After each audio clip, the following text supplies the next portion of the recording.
Movement तो लेखਕਾਂ ਦੀ ਆਪਣੀ नहीं बन रही। जिन्हां नूं पंजाबी दे आलोचकां ने यह कह के छड्डता भी ये वाहियात कविता है।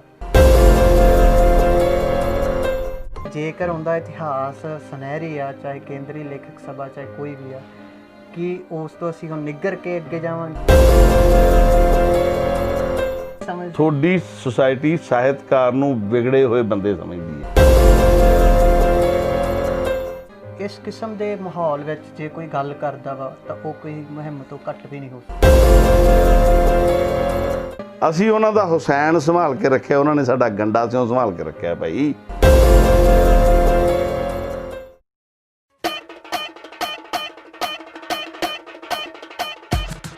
श्रीकाल आदाब नमस्कार दोस्तों, मैं दलजीत कुशल अज जिस अदबी शख्सियत नूं तुहाडी नज़र करन जा रहा वो बहुत सूखम ते संजीदा कवि ही नहीं सगों समकाली समयां दा एक समर्थ सवाल भी है। मेरी मुराद पंजाबी दे होनहार शायर ते खूबसूरत हस्ती जनाब हरमीत विद्यार्थी जी नूं। विद्यार्थी जी तुहाडा स्वागत करदा। बहुत शुक्रिया दलजीत।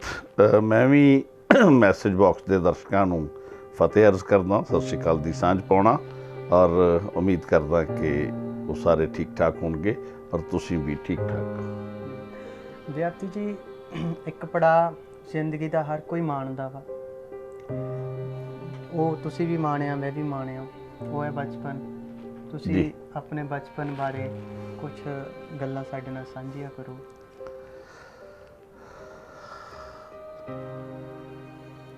दलजीत बचपन मेरा इसे शहर फिरोजपुर च ही बीत्या। इत्थों दी एक भट्टियां वाली बस्ती दा जंपल हाँ मैं, और एक सधारण परिवार दे विच पिता जी नहर महकमे च जॉब करते सी। सधारण परिवार दे विच जन्मिया मैं। इत्थों उसे बस्ती दे सरकारी स्कूल तो 5वीं पास की, फिर 8वीं तक SD स्कूल है साडे इत्थे, उत्थे पढ़िया। फिर फादर साहब की बदली फरीदकोट की हो गई।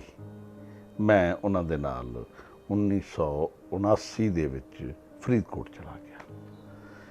इत्थे रहिंदियां तक मैनूं कोई बहुता कुछ याद नहीं। हाँ इन्ना कह के साडे स्कूल दे एक प्रिंसीपल हुंदे सीगे भीम सैन, वो बहुत सख्त प्रिंसीपल होंदे सी। ते साडा 8वीं तक सब तो वड्डा शुगल ये हुंदा सी भी असी प्रिंसीपल साहब नूं झकानी दे के स्कूल चों अद्धी छुट्टी तो बाद गायब किवें होना, और जिद्दे असी हो जांदे सी साडी सब तो वड्डी जिੱਤ हुंदी सी, प्राप्ति हुंदी सीगी। ये है इत्थों फादर साहब की ट्रांसफर फरीदकोट की हो गई। मैं फरीदकोट बलबीर हाई स्कूल दे विच दाखला लिया। वो बिल्कुल ही वक्री तरह का इंस्टीट्यूट सीगा। मैनू अज भी जदों मैं सोचदा तो मैनू लगता है कि मेरे लिए ये वर वाली गल सी कि इत्थों असी फरीदकोट चले गए। मैं हरमीत सिंह आहूजा ही रहिंदा जे मैं फिरोजपुर च रहिंदा। फरीदकोट ने बलबीर हाई स्कूल ने और बरजिंदरा कॉलेज ने, हालांकि बरजिंदरा कॉलेज चों मैं जमात कोई पास नहीं की, पढ़िया मैं उत्थे 2 साल लाए ने, पर जमात पास नहीं हुई। नॉन मैडिकल दी जिहड़ी है 11वीं जिन्हों कहंदे आ, उदों प्री इंजीनियरिंग हुंदी सी, पास करने की कोशिश बथेरी की पर वो होई नहीं, दा जिहा नहीं लगा। तो पढ़ते पढ़ते असीं इन्ना कि हुंदे सी भी जिद्दे पेपर सीगा प्री इंजीनियरिंग दा, तो उत्थे सारे कहण भी तैयारी हो गई। मैं क्या तैयारी पूरी, पहला चैप्टर आपां तब मशीन वाला पूरी तरह फिजिक्स का पहला चैप्टर पूरा याद है मैनू। मैं क्या वो कहंदे यार किहड़ा चैप्टर है, मशीनस का चैप्टर ही है नहीं। मैं क्या ले चैप्टर क्यों नहीं, ये आ सवाल ने 4 सवाल आपां उन्हां नूं दस्से, कहंदे ये चैप्टर है नहीं। चैप्टर तो हैगा पर ना मशीनस नहीं है, ना मकैनिक्स है। सो ये एक तरह का इदां का माहौल जिहा हुंदा सीगा, पढ़न पुढ़न का माहौल बहुता नहीं हुंदा। फिरोजपुर च बिल्कुल ही अजीब तरह का माहौल हुंदा सी साडा। ਕਿਸੇ ਚੰਗੀ ਗੱਲ ਨਾਲ ਕੋਈ ਬਹੁਤਾ ਵਾਸਤਾ ਜਿਹਾ ਹੀ ਨਹੀਂ ਸੀ ਹੁੰਦਾ। ਮਤਲਬ ਸਕੂਲ 'ਚ ਸ਼ਰਾਰਤਾਂ, ਦੌੜ ਕੇ ਖੇਤ ਚਲੇ ਜਾਣਾ, ਇੱਦਾਂ ਦਾ ਹੀ ਕੰਮ ਹੁੰਦਾ ਸੀ। ਜਾਂ ਜੇ ਮਤਲਬ ਫਾਦਰ ਸਾਹਿਬ, ਕਿਉਂਕਿ ਉਹ ਵਿੱਚੋਂ ਫਰੀਦਕੋਟ ਚਲੇ ਗਏ ਸੀ, ਅਸੀਂ ਥੋੜ੍ਹਾ ਜਿਹਾ ਲੇਟ ਗਏ, ਅਤੇ ਸਾਡੀ ਇਹ ਹੁੰਦੀ ਸੀ ਵੀ ਫਾਦਰ ਸਾਹਿਬ ਹੁਣ ਚਲੇ ਗਏ ਨੇ, ਹੁਣ ਸਕੂਲ ਨਾ ਵੀ ਜਾਵਾਂਗੇ ਤਾਂ ਕੀ ਫਰਕ ਪੈਂਦਾ। ਸੋ ਮਤਲਬ ਬਸਤਾ ਚੱਕ ਕੇ ਘਰੋਂ ਬਾਹਰ ਅਤੇ ਫਿਰ ਬਸਤਾ ਚਲਾ ਕੇ ਗਲੀ 'ਚ ਅਤੇ ਆਪ ਗਾਇਬ, ਇਸ ਕਿਸਮ ਦਾ ਮਾਹੌਲ ਹੁੰਦਾ ਸੀ। ਕਦੇ ਜਿਵੇਂ ਤੁਸੀਂ ਕਹਿ ਰਹੇ ਹੋ ਕਿ ਮੈਂ ਕਰਨ ਦੀ ਤਾਂ ਕੋਸ਼ਿਸ਼ ਕੀਤੀ ਪਰ ਹੋਈ ਨਹੀਂ, ਕਿਤੇ ਘਰੇ ਜਾ ਕੇ ਇਉਂ ਤਾਂ ਨਹੀਂ ਕਿਹਾ ਕਿ ਵੀ ਸਕੂਲ ਵਾਲੇ ਮੈਨੂੰ ਪਾਸ ਨਹੀਂ ਕਰਦੇ, ਮੈਂ ਤਾਂ ਹੋਣਾ ਚਾਹੁੰਦਾ? ਸਕੂਲ ਦੇ ਵਿੱਚ ਮੇਰੀ ਖੁਸ਼ਕਿਸਮਤੀ ਰਹੀ ਕਿ ਮੈਂ ਫੇਲ ਨਹੀਂ ਹੋਇਆ। ਸਕੂਲ 'ਚ ਅਸੀਂ ਵੀ ਹੈਰਾਨ ਹੁੰਦੇ ਸੀ ਜਦੋਂ ਵੀ ਰਿਜ਼ਲਟ ਆਉਣਾ ਹੁੰਦਾ ਸੀ ਅਤੇ ਰਿਜ਼ਲਟ ਲਈ ਇਕੱਠੇ ਹੋਏ ਹੁੰਦੇ ਸੀ, ਅਤੇ ਜਦੋਂ ਅਨਾਊਂਸ ਕਰਦੇ ਸੀ ਤਾਂ ਉਦੋਂ ਦਿਲ ਬਹੁਤ ਧੜਕ ਕਰਦਾ ਸੀ। ਪਰ ਜਦੋਂ ਕਹਿੰਦੇ ਸੀ ਵੀ ਫਲਾਣੇ ਇਸ ਕਲਾਸ 'ਚੋਂ ਫਲਾਣੇ ਫੇਲ, ਅਤੇ ਉਹਨਾਂ 'ਚ ਨਾਂ ਕਦੇ ਨਹੀਂ ਸੀ ਆਇਆ। ਇਹ ਜਾ ਕੇ 10ਵੀਂ ਤੋਂ ਬਾਅਦ ਹੋਇਆ, ਜਦੋਂ ਕਾਲਜ ਚਲੇ ਗਏ ਉਦੋਂ ਹੋਇਆ। ਮੈਂ ਜਦੋਂ ਕੀਤੀ ਉਹ +2 ਕਾਲਜ 'ਚ ਨਹੀਂ ਹੁੰਦੀ ਸੀ, ਸਕੂਲ 'ਚ ਨਹੀਂ ਸੀ। ਮੈਂ ਉਸੇ ਗੱਲ ਤੇ ਆ ਰਿਹਾ ਕਿ ਤੁਸੀਂ ਕਾਲਜ ਗਏ, ਨੌਨ ਮੈਡੀਕਲ ਲਿਆ ਅਤੇ ਪਾਸ ਨਾ ਹੋ ਸਕੇ, ਅਤੇ ਪਿਤਾ ਜੀ ਨੂੰ ਆ ਕੇ ਇਹ ਕਿਹਾ ਹੋਵੇ ਫਾਦਰ ਸਾਹਿਬ ਕਿ ਵੀ ਮੈਂ ਤਾਂ ਹੋਣਾ ਚਾਹੁੰਦਾ, ਕਿਸੇ ਟੀਚਰ ਨਾਲ ਮੇਰੀ ਰੰਜਿਸ਼ ਆ, ਉਹ ਮੇਰਾ ਨਿੱਜੀ ਕੱਢਦਾ। ਨਹੀਂ, ਇਹ ਤਾਂ ਰੌਲਾ ਹੀ ਕੋਈ ਨਹੀਂ ਨਾ। ਮੈਂ ਮਤਲਬ ਤੁਸੀਂ ਮੇਰੇ ਨਾਲੋਂ ਖਾਸੇ ਛੋਟੇ ਹੋ। ਹਾਂਜੀ। ਮੈਂ ਸ਼ਾਇਦ ਮੈਂ ਕਈ ਵਾਰੀ ਹੱਸਦਾ ਹੁੰਦਾ ਕਿ ਮੈਂ ਉਸ ਪੀੜ੍ਹੀ 'ਚੋਂ ਹਾਂ ਜਿਨ੍ਹਾਂ ਨੇ ਸਾਰੀ ਉਮਰ ਪਹਿਲਾਂ ਪਿਓ ਦਾ ਡਰ ਝੱਲਿਆ ਅਤੇ ਹੁਣ ਬੱਚਿਆਂ ਦਾ ਡਰ ਝੱਲਦੇ ਨੇ। ਮਤਲਬ ਉਦੋਂ ਦੱਸਣਾ ਥੋੜ੍ਹੀ ਹੁੰਦਾ ਸੀ, ਉਦੋਂ ਆ ਕੇ ਇਹਨੇ ਦੱਸਣਾ ਹੁੰਦਾ ਸੀ ਵੀ ਫੇਲ ਹੋ ਗਏ ਜੀ, ਅਤੇ ਫਿਰ ਬਾਕੀ ਕੰਮ ਤਾਂ ਉਹਨਾਂ ਨੇ ਕਰਨਾ ਹੁੰਦਾ ਸੀਗਾ। ਕਾਰਵਾਈ ਪੂਰੀ ਕਾਰਵਾਈ ਪੈਂਦੀ ਸੀ। ਫਿਰ ਹਰਮੀਤ ਵਿਦਿਆਰਥੀ ਦੇਖਦੇ ਬੜਾ ਸ਼ਰਾਰਤੀ ਆ, ਸਕੂਲੋਂ ਭੱਜ ਆਉਂਦਾ ਵਾ, ਨਟਖਟ ਅੰਦਾਜ਼ ਦਾ ਵਾ, ਆਪਦੇ ਮਨ ਦੀ ਕਰਦਾ ਵਾ। ਫਿਰ ਹਰਮੀਤ ਅਹੂਜਾ ਤੋਂ ਹਰਮੀਤ ਵਿਦਿਆਰਥੀ ਕਿੱਦਾਂ ਬਣਿਆ? ਕਾਲਜ 'ਚ ਪੜ੍ਹਦਿਆਂ ਮੈਨੂੰ ਇੱਕ ਸ਼ੌਕ ਪੈ ਗਿਆ ਸੀਗਾ ਕਿ ਮੈਂ ਨਾ ਲਾਇਬ੍ਰੇਰੀ ਜਾਣ ਲੱਗ ਪਿਆ ਸੀ।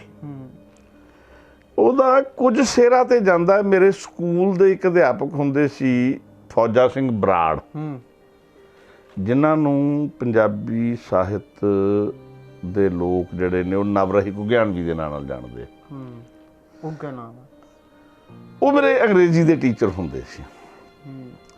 ਦੂਜਾ, ਮੈਨੂੰ ਇੱਕ ਗੱਲ ਸਮਝ ਆ ਗਈ ਸੀ ਕਿ ਜੇ ਤੁਸੀਂ ਪੜ੍ਹੋਗੇ ਨਾ ਤੇ ਚੰਗੇ ਇਸ ਤਰ੍ਹਾਂ ਰਹੋਗੇ ਵੀ ਲੋਕ ਤੁਹਾਡੀ ਇੱਜ਼ਤ ਕਰਨਗੇ। ਕੈਰੀਅਰ ਕੂਰੀਅਰ ਦੀ ਨਹੀਂ ਸੀ ਸਮਝ ਉਦੋਂ। ਸਕੂਲ ਦੇ ਵਿੱਚ ਹੀ ਇੱਕ ਵਾਰ ਇੰਟਰ ਸਕੂਲ ਕੰਪੀਟੀਸ਼ਨ ਹੋਏ, ਇੰਟਰ ਜ਼ੋਨਲ। ਸਕੂਲ ਦੇ ਅੰਦਰ ਜ਼ੋਨ ਬਣੇ ਹੁੰਦੇ ਸੀਗੇ, ਹਾਊਸਿਸ ਬਣੇ ਹੁੰਦੇ ਸੀ। ਇੰਟਰ ਹਾਊਸ ਕੰਪੀਟੀਸ਼ਨ ਹੋਇਆ ਜਨਰਲ ਨੌਲੇਜ ਦਾ। ਪਹਿਲਾ ਸਵਾਲ ਪੁੱਛਿਆ, ਪੂਰੇ ਬਲਵੀਰ ਸਕੂਲ ਦੇ ਵਿੱਚੋਂ ਇੱਕੋ ਹੀ ਹੱਥ ਖੜਾ ਸੀ, ਉਹ ਮੇਰਾ ਸੀ। ਸਵਾਲ ਕੀ ਸੀ? ਉਹ ਸਵਾਲ ਸੀਗਾ ਕਿ ਪੰਜਾਬ ਵਿਧਾਨ ਸਭਾ ਦਾ ਸਪੀਕਰ ਕੌਣ ਹੈ।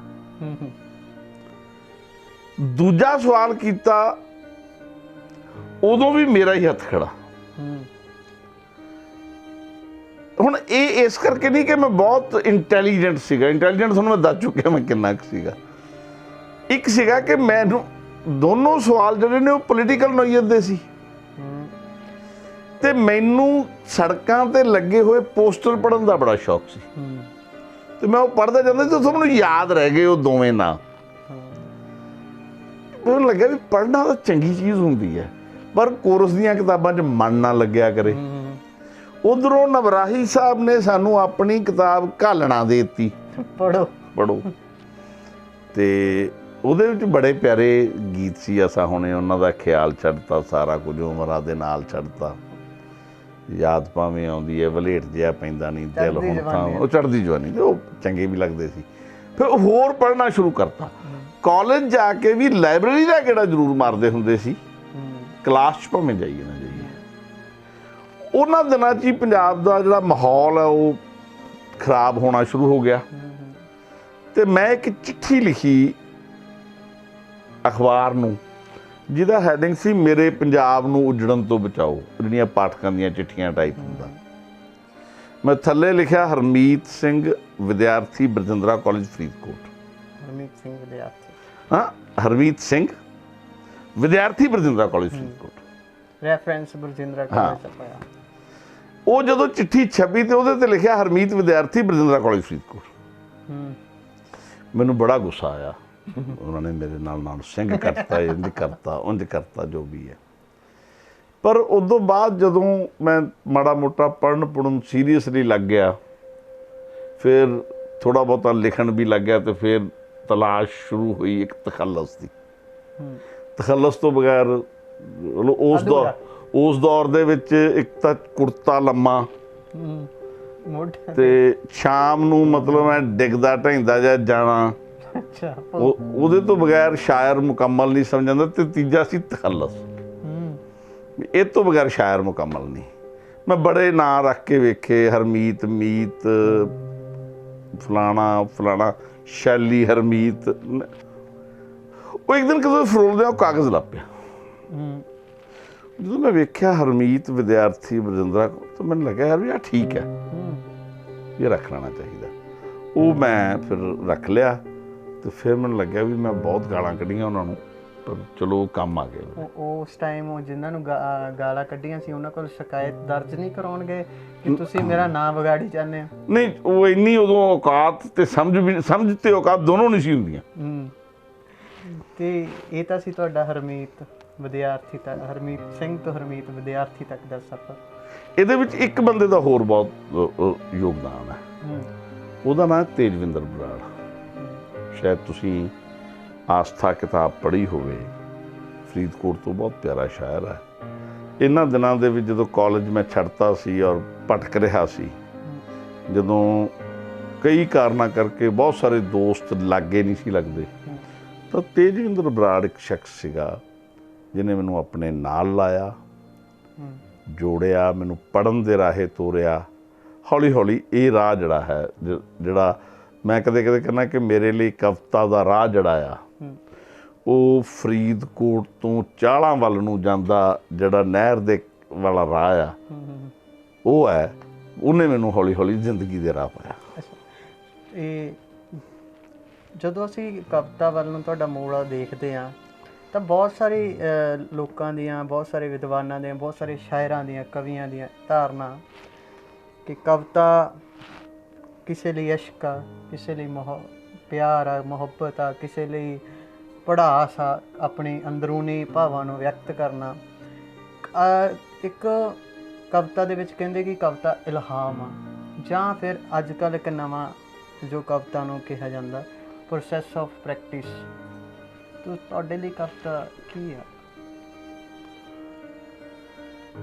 ਮੇਰੇ ਲਈ ਕਵਿਤਾ ਇਹ ਦੋਵਾਂ ਚੀਜ਼ਾਂ, ਸਾਰੀਆਂ ਚੀਜ਼ਾਂ ਦਾ ਇੱਕ ਸੁਮੇਲ ਜਿਹਾ ਵੀ ਹੈ। ਮਤਲਬ ਮੇਰੇ ਲਈ ਇਲਹਾਮ ਵੀ ਹੈ। ਅਦਰਵਾਈਜ਼ ਬਹੁਤ ਸਾਰੀਆਂ ਚੀਜ਼ਾਂ ਐਸੀਆਂ ਹੁੰਦੀਆਂ ਜਿਹੜੀਆਂ ਮੈਂ ਸੋਚੀਆਂ ਨਹੀਂ ਹੁੰਦੀਆਂ, ਪਰ ਜਦੋਂ ਕੋਈ ਇੱਕ ਖਿਆਲ ਮੇਰੇ ਕੋਲ ਆਉਂਦਾ, ਉਹਦੇ ਨਾਲ ਜਿਹੜੀਆਂ ਚੀਜ਼ਾਂ ਆਉਂਦੀਆਂ ਨੇ। ਦੂਜੀ ਗੱਲ, ਇਲਹਾਮ ਕੋਈ ਐਸੀ ਸ਼ੈ ਨਹੀਂ ਹੁੰਦੀ ਜਿਹਨੂੰ ਤੁਸੀਂ ਹਵਾ 'ਚੋਂ ਬੋਚਦੇ ਹੋ। ਜੋ ਕੁਝ ਤੁਸੀਂ ਸੁਚੇਤ ਰੂਪ ਵਿੱਚ, ਅਚੇਤ ਰੂਪ 'ਚ ਗ੍ਰਹਿਣ ਕਰਦੇ ਹੋ, ਉਹ ਤੁਹਾਡੇ ਅੰਦਰ ਜਾ ਕੇ, ਤੁਹਾਡੇ ਜ਼ਿਹਨ ਵਿੱਚ ਜਾ ਕੇ ਕਸ਼ੀਦਿਆ ਜਾਂਦਾ। ਉਹਦੇ 'ਚੋਂ ਜੋ ਬਾਹਰ ਆਉਂਦਾ ਉਹ ਤੁਹਾਨੂੰ ਲੱਗਦਾ ਕਿ ਇਲਹਾਮ ਹੈ। ਇਲਹਾਮ ਇੱਦਾਂ ਕੁਝ ਨਹੀਂ ਹੁੰਦਾ। ਬਿਲਕੁਲ। ਸਾਡਾ ਦੁਖਾਂਤ ਇਹ ਰਿਹਾ ਕਿ ਅਸੀਂ ਬਹੁਤ ਸਾਰੀਆਂ ਚੀਜ਼ਾਂ ਨੂੰ ਸ਼ਬਦਾਂ ਦੇ ਪੱਧਰ ਦੇ ਉੱਤੇ ਉਹਨਾਂ ਦੇ ਹੋਰ ਅਰਥ ਕਰਦੇ ਆ, ਉਹਨਾਂ ਦੇ ਅਰਥ ਅਸਲ ਵਿੱਚ ਹੋਰ ਸੀ। ਮਤਲਬ ਮੈਨੂੰ ਲੱਗਦਾ ਕਿ ਬਾਬੇ ਨਾਨਕ ਨੇ ਆਪਣੇ ਵੇਲੇ ਦੀ ਬਹੁਤ ਗਹਿਰੀ ਸਟੱਡੀ ਕੀਤੀ ਹੋਏਗੀ। ਬਿਲਕੁਲ। ਜਿਹਨੂੰ ਅਸੀਂ ਕਹਿੰਦੇ ਵੀ ਉਹ ਕਹਿੰਦਾ ਸੀ ਵੀ ਮਰਦਾਨਿਆਂ ਛੇੜ ਰਬਾਬ ਬਾਣੀ ਆਈ ਹੈ, ਉਹ ਉਸ ਅਨੁਭਵ ਚੋਂ, ਉਸ ਗਿਆਨ ਚੋਂ ਜਿਹੜਾ ਉਹਦੇ ਕੋਲ ਸੀ, ਬਾਬੇ ਕੋਲੇ ਸੀ, ਔਰ ਜਿਹੜਾ ਉਹ ਗਿਆਨ ਰਸਿਆ ਸੀ ਉਹਨਾਂ ਦੇ ਅੰਦਰ, ਉਹਨਾਂ ਦੇ ਅਨੁਭਵ ਨਾਲ, ਉਹਦੇ ਚੋਂ ਉਹ ਨਿਕਲਦਾ ਸੀਗਾ ਸਾਰਾ ਕੁਛ। ਸੋ ਇਸ ਕਰਕੇ ਮਤਲਬ ਕਵਿਤਾ ਨਿਰੋਲ ਇਲਹਾਮ ਨਹੀਂ ਹੈ, ਨਿਰੋਲ ਪ੍ਰੈਕਟਿਸ ਵੀ ਨਹੀਂ ਹੈ। ਤੁਹਾਡੇ ਕੋਲੇ ਕੁਝ ਨਾ ਕੁਝ ਤੇ ਚਾਹੀਦਾ ਹੈ। ਬਿਲਕੁਲ। ਮਤਲਬ ਤੁਹਾਡੇ ਕੋਲੇ ਥੋੜ੍ਹਾ ਜਿਹਾ ਖੱਟਾ ਹੋਵੇ ਤਾਂ ਤੁਸੀਂ ਡਰਮ ਦੁੱਧ ਦਾ ਜਿਹੜਾ ਉਹਨੂੰ ਜਮਾ ਸਕਦੇ ਹੋ, ਦਹੀਂ ਬਣਾ ਸਕਦੇ ਹੋ। ਬਿਲਕੁਲ। ਪਰ ਤੁਹਾਡੇ ਕੋਲੇ ਜਿੰਨਾ ਮਰਜ਼ੀ ਦੁੱਧ ਹੋਵੇ, ਖੱਟਾ ਨਾ ਹੋਵੇ, ਉਹ ਜੰਮ ਨਹੀਂ ਸਕਦਾ। ਨਹੀਂ। ਇਹ ਹੈ ਬਸ, ਕੁਝ ਨਾ ਕੁਝ ਤੁਹਾਡੇ ਅੰਦਰ ਕੁਝ ਪਿਆ ਹੁੰਦਾ, ਉਹ ਜਦੋਂ ਜ਼ਮਾਨੇ ਨਾਲ ਰਿਐਕਟ ਕਰਦਾ ਉਹਦੇ ਵਿੱਚੋਂ ਫਿਰ ਜਿਹੜਾ ਹੈ ਉਹ ਕਵਿਤਾ ਜਿਹੜੀ ਉਹ। ਤੁਹਾਡੇ ਸਮੇਂ ਦੇ ਕੁਝ ਸਮਕਾਲੀ ਕਵੀ ਹੋਣਗੇ ਜਿਨ੍ਹਾਂ ਤੋਂ ਤੁਸੀਂ ਇਨਸਪਾਇਰ ਹੋਏ ਆ, ਪ੍ਰਭਾਵਿਤ ਹੋ ਕੇ ਕਵਿਤਾ ਲਿਖਣੀ ਸ਼ੁਰੂ ਕੀਤੀ, ਜਾਂ ਬਿਨਾਂ ਤੁਹਾਡੇ ਟੱਚ ਦੇ ਵਿੱਚ ਹੋਣਗੇ ਜਿਨ੍ਹਾਂ ਦਾ ਪ੍ਰਭਾਵ ਤੁਹਾਡੇ ਤੇ ਅਚੇਤ ਜਾਂ ਸੁਚੇਤ ਪੱਧਰ ਤੇ ਪਿਆ ਹੋਵੇ? ਇੱਕ ਤਾਂ ਹੈ ਕਿ ਤੂੰ ਨਾਵਾਂ ਥਾਵਾਂ ਦੇ ਚੱਕਰਾਂ 'ਚ ਪੈਣਾ, ਮੈਂ ਉਸ ਚੱਕਰ 'ਚ ਪੈਣਾ ਨਹੀਂ। ਮੈਂ ਇਹ ਕਹਿਣਾ ਕਿ ਇਨਸਾਨੀ ਜ਼ਿਹਨ ਹੈ ਨਾ ਜਿਹੜਾ, ਇਹ ਨਿਰੰਤਰ ਚੱਲਦੀ ਮਸ਼ੀਨ ਹੈ। ਬਿਲਕੁਲ। ਜਿਹੜੀ ਤੁਹਾਡੇ ਆਲੇ ਦੁਆਲੇ 'ਚ ਜੋ ਕੁਝ ਹੁੰਦਾ ਉਹਨੂੰ ਗ੍ਰਹਿਣ ਕਰਦੀ ਰਹਿੰਦੀ ਹੈ। ਬਿਲਕੁਲ। ਠੀਕ ਹੈ। ਉਸ ਗ੍ਰਹਿਣ ਕਰਨ ਦੇ ਵਿੱਚੋਂ ਕਸ਼ੀਦਿਆ ਜਾਂਦਾ ਕਈ ਕੁਛ, ਤੇ ਇੱਕ ਪ੍ਰੋਡਕਟ ਬਾਹਰ ਆਉਂਦਾ ਜਿਹਨੂੰ ਤੁਸੀਂ ਕਵਿਤਾ ਕਹਿੰਦੇ ਹੋ। ਠੀਕ ਹੈ। ਉਹਦੇ 'ਚ ਜਿਉਂਦਾ ਬੰਦਾ ਹਰ ਚੀਜ਼ ਦਾ ਪ੍ਰਭਾਵ ਕਬੂਲਦਾ। ਮੈਂ ਉਹੀ ਕਹਿ ਰਿਹਾ, ਕਿਸੇ ਦਾ ਤਾਂ ਮੈਂ ਕਹਿੰਦਾ ਜੀ ਹਰ ਚੀਜ਼ ਦਾ। ਮੈਂ ਜਿਨ੍ਹਾਂ ਨੂੰ ਪੰਜਾਬੀ ਦੇ ਆਲੋਚਕਾਂ ਨੇ ਇਹ ਕਹਿ ਕੇ ਛੱਡਤਾ ਵੀ ਇਹ ਵਾਹਿਯਾਤ ਕਵਿਤਾ ਹੈ, ਮੈਂ ਉਹਦੇ ਤੋਂ ਵੀ ਸਿੱਖਿਆ ਕਿ ਵਾਹਿਯਾਤ ਕਿਉਂ ਹੈ। ਰਾਈਟ। ਮੈਂ ਪੰਜਾਬੀ ਯੂਨੀਵਰਸਿਟੀ ਦੇ ਕੈਂਪਸ ਦੇ ਵਿੱਚ ਮੈਂ MA ਕੋਰਸਪੋਂਡੈਂਸ ਕਰ ਰਿਹਾ ਸੀ। ਮੈਂ ਤੁਰਿਆ ਜਾ ਰਿਹਾ ਤੇ ਪੰਜਾਬੀ ਦੇ ਇੱਕ ਪ੍ਰੋਫੈਸਰ ਮਿਲੇ। ਉਹ ਮੇਰੇ ਨਾਲ ਗੱਲ ਹੀ ਲੱਗ ਪਏ, ਮੈਨੂੰ ਕਹਿਣ ਲੱਗੇ ਵੀ ਕੀ ਕਰਾਂ। ਮੈਂ ਦੱਸਿਆ, ਮੈਨੂੰ ਕਹਿੰਦੇ ਵੀ ਕੋਈ ਪ੍ਰੋਬਲਮ ਹੈਗਾ ਜੀ। ਹੋਰ ਤਾਂ ਕੋਈ ਪ੍ਰੋਬਲਮ, ਆਲੋਚਨਾ ਸਮਝ ਨਹੀਂ ਆਉਂਦੀ, ਇਹਦਾ ਕੀ ਹੱਲ ਹੈ? ਇਹਦਾ ਇੱਕੋ ਹੱਲ ਹੈ, ਆਲੋਚਨਾ ਦੀਆਂ ਮਾੜੀਆਂ ਕਿਤਾਬਾਂ ਪੜ੍ਹੋ। ਮਾੜੀਆਂ ਕਿਤਾਬਾਂ ਪੜ੍ਹੋਗੇ ਤੁਹਾਨੂੰ ਸਮਝ ਆ ਜਾਏਗਾ ਕਿ ਚੰਗੀਆਂ ਕਿਤਾਬਾਂ ਵੱਲ ਤੁਰਨਾ ਕਿਵੇਂ ਹੈ। ਮੈਨੂੰ ਕੋਈ ਮਸਲਾ ਨਹੀਂ ਹੈ। ਮੈਨੂੰ ਮਤਲਬ ਹਰ ਕਵੀ ਪ੍ਰਭਾਵਿਤ ਕਰਦਾ ਹੈ, ਕੋਈ ਚੰਗੇ ਤਰੀਕੇ ਨਾਲ ਕਰਦਾ, ਕੋਈ ਬੁਰੇ ਤਰੀਕੇ ਨਾਲ। ਪ੍ਰਭਾਵ ਤੁਸੀਂ ਹਰੇਕ ਦਾ ਕਬੂਲਦੇ ਹੋ। ਠੀਕ ਹੈ। ਹਾਂ, ਮੈਨੂੰ ਮਤਲਬ ਬਹੁਤ ਸਾਰੇ ਕਵੀ ਨੇ ਜਿਨ੍ਹਾਂ ਨੂੰ ਮੈਂ ਜਗਤਾਰ ਦੇ ਸ਼ੇਰਾਂ ਨੂੰ ਗੁਣਗੁਣਾਉਂਦਾ ਰਹਿੰਦਾ। ਮੈਂ ਸੁਖਪਾਲ ਦੀਆਂ ਨਜ਼ਮਾਂ ਬੋਲਦਾ ਰਹਿੰਦਾ। ਮੈਂ ਮੋਹਨਜੀਤ, ਮੈਨੂੰ ਲਾਲ ਸਿੰਘ ਦਿਲ, ਪਾਸ਼, ਬਰਜਿੰਦਰ ਚੌਹਾਨ, ਗੁਰਤੇਜ, ਵਿਜੇ, ਮੈਨੂੰ ਜ਼ਫਰ ਦੀਆਂ ਨਜ਼ਮਾਂ ਜ਼ੁਬਾਨੀ ਯਾਦ ਹੁੰਦੀਆਂ ਸੀ। ਸੋ ਇਹ ਸਾਰਾ ਕੁਝ ਤੁਹਾਡੇ ਨਾਲ ਚੱਲਦਾ। ਤੁਸੀਂ ਇਹ ਸਾਰਾ ਪੜ੍ਹਦੇ ਹੋ, ਉਹਨੂੰ ਮਹਿਸੂਸ ਕਰਦੇ ਹੋ। ਚੰਗੀ ਰਚਨਾ ਮੇਰੀ ਨਜ਼ਰ 'ਚ ਉਹ ਹੈ ਜਿਹੜੀ ਤੁਹਾਡੇ ਸੋਚਣ ਦਾ, ਤੁਹਾਡੀਆਂ ਸੋਚਾਂ ਦਾ ਦਾਇਰਾ ਵਧਾਵੇ। ਬਸ ਮੇਰਾ ਕੁਐਸਚਨ ਅਗਲਾ ਇਹੀ ਸੀ ਕਿ ਤੁਸੀਂ ਚੰਗੀ ਕਵਿਤਾ ਮੈਂ ਕਰਤਾ ਵੀ ਤੁਹਾਨੂੰ ਥੋੜੀ ਮਹਿਸੂਸ। ਹੁਣ ਕਈ ਵਾਰੀ ਤੁਸੀਂ ਨਾ ਕੀ ਕਰਦਾ, ਕੋਈ ਸ਼ੇਰ ਹੈ ਉਹਦੇ 'ਚ 10 ਸ਼ਬਦ ਨੇ, ਕੋਈ ਹੋਰ ਬੰਦਾ ਉਹੀ 8 ਸ਼ਬਦ ਲੈ ਕੇ ਇੱਕ ਹੋਰ ਸ਼ੇਰ ਲਿਖ ਦਿੰਦਾ। ਲੋਕ ਕਹਿੰਦੇ ਜੀ ਚੋਰੀ। ਮੈਂ ਕਹਿੰਦਾ ਹੋ ਵੀ ਸਕਦੀ ਹੈ। ਫਰਕ ਇਹ ਹੈ ਵੀ ਜਿਹੜੀ ਤੁਹਾਡੀ ਸੈਂਸਿਬਿਲਿਟੀ ਹੈ, ਕੀ ਉਹਦੀ ਸੈਂਸਿਬਿਲਿਟੀ ਤੁਹਾਡੀ ਸੈਂਸਿਬਿਲਿਟੀ ਨਾਲੋਂ ਬਿਹਤਰ ਹੈ? ਬਿਲਕੁਲ। ਜੇ ਬਿਹਤਰ ਹੈ ਤਾਂ ਉਹ ਬਿਹਤਰ ਸ਼ਾਇਰ ਹੈ, ਜੇ ਬਿਹਤਰ ਨਹੀਂ ਤਾਂ ਉਹ ਚੋਰ ਹੈ। ਸਿੰਪਲ। ਸਾਨੂੰ ਤੁਸੀਂ ਆਪਣੀ ਕੋਈ ਰਚਨਾ ਸਾਂਝੀ ਕਰੋ ਜੋ ਤੁਹਾਨੂੰ ਚੰਗੀ ਲੱਗਦੀ ਹੋਵੇ। ਮੈਂ ਨਜ਼ਮ ਸੁਣਾਉਣਾ ਤੁਹਾਨੂੰ, ਮੈਂ ਬੱਚੀ ਤੇ ਚੰਨ। ਮੇਰੇ ਮਨ ਦੇ ਬਹੁਤ ਨੇੜੇ ਹੈ ਇਹ ਨਜ਼ਮ। ਮੈਂ ਬੱਚੀ ਤੇ ਚੰਨ, ਨਿੱਕੀ ਜਿੰਨੀ ਬਾਲੜੀ, ਅਸਲੋਂ ਅਣਭੋਲ ਧੀ ਮੇਰੀ ਲਾਡਲੀ, ਮੇਰੇ ਖਰਵੇ ਰੁੱਖੇ ਹੱਥਾਂ ਵਿੱਚ ਉਛਲ ਉਛਲ ਪੈਂਦੀ, ਅੰਬਰ ਵੱਲ ਕਰਦੀ ਇਸ਼ਾਰਾ, ਸ਼ਾਇਦ ਚੰਨ ਮੰਗਦੀ। ਠਠੰਬਰ ਜਾਂਦਾ ਹਾਂ ਮੈਂ, ਉਮਰ ਦੇ ਅਣਗਿਣਤ ਵਰਿਆਂ ਨੂੰ ਜੀਨ ਦੀ ਪੈਂਟ ਵਾਂਗ ਹਣਾਉਂਦਿਆਂ ਮੈਂ ਚੰਨ ਨਹੀਂ ਤੱਕਿਆ ਕਦੇ, ਕਿ ਪੈਰਾਂ ਸਿਰ ਹੋਣ ਦੇ ਆਹਰ ਨੇ ਨਜ਼ਰ ਆਕਾਸ਼ੀ ਉੱਡਣ ਹੀ ਨਹੀਂ ਦਿੱਤੀ ਕਦੇ। ਠਠੰਬਰ ਜਾਂਦਾ ਹਾਂ ਮੈਂ, ਉਮਰ ਦੇ ਅਣਗਿਣਤ ਵਰਿਆਂ ਨੂੰ ਜੀਨ ਦੀ ਪੈਂਟ ਵਾਂਗ ਹਣਾਉਂਦਿਆਂ ਮੈਂ ਚੰਨ ਨਹੀਂ ਤੱਕਿਆ ਕਦੇ, ਕਿ ਪੈਰਾਂ ਸਿਰ ਹੋਣ ਦੇ ਆਹਰ ਨੇ ਨਜ਼ਰ ਆਕਾਸ਼ੀ ਉੱਡਣ ਹੀ ਨਹੀਂ ਦਿੱਤੀ। ਮੇਰੀ ਝੁਕੀ ਧੌਣ ਨੂੰ ਆਪਣੇ ਨੰਨੇ ਮੁੰਨੇ ਹੱਥਾਂ ਨਾਲ ਉਤਾਂਹ ਚੁੱਕਦੀ ਹੈ ਮੇਰੀ ਲਾਡਲੀ ਧੀ, ਜਿਵੇਂ ਪੁੱਛਦੀ ਹੋਵੇ, ਪਾਪਾ ਤੁਸੀਂ ਚੰਨ ਨਹੀਂ ਵੇਖਿਆ, ਮੈਂ ਚੰਨ ਨਾਲ ਖੇਡਣਾ ਹੈ।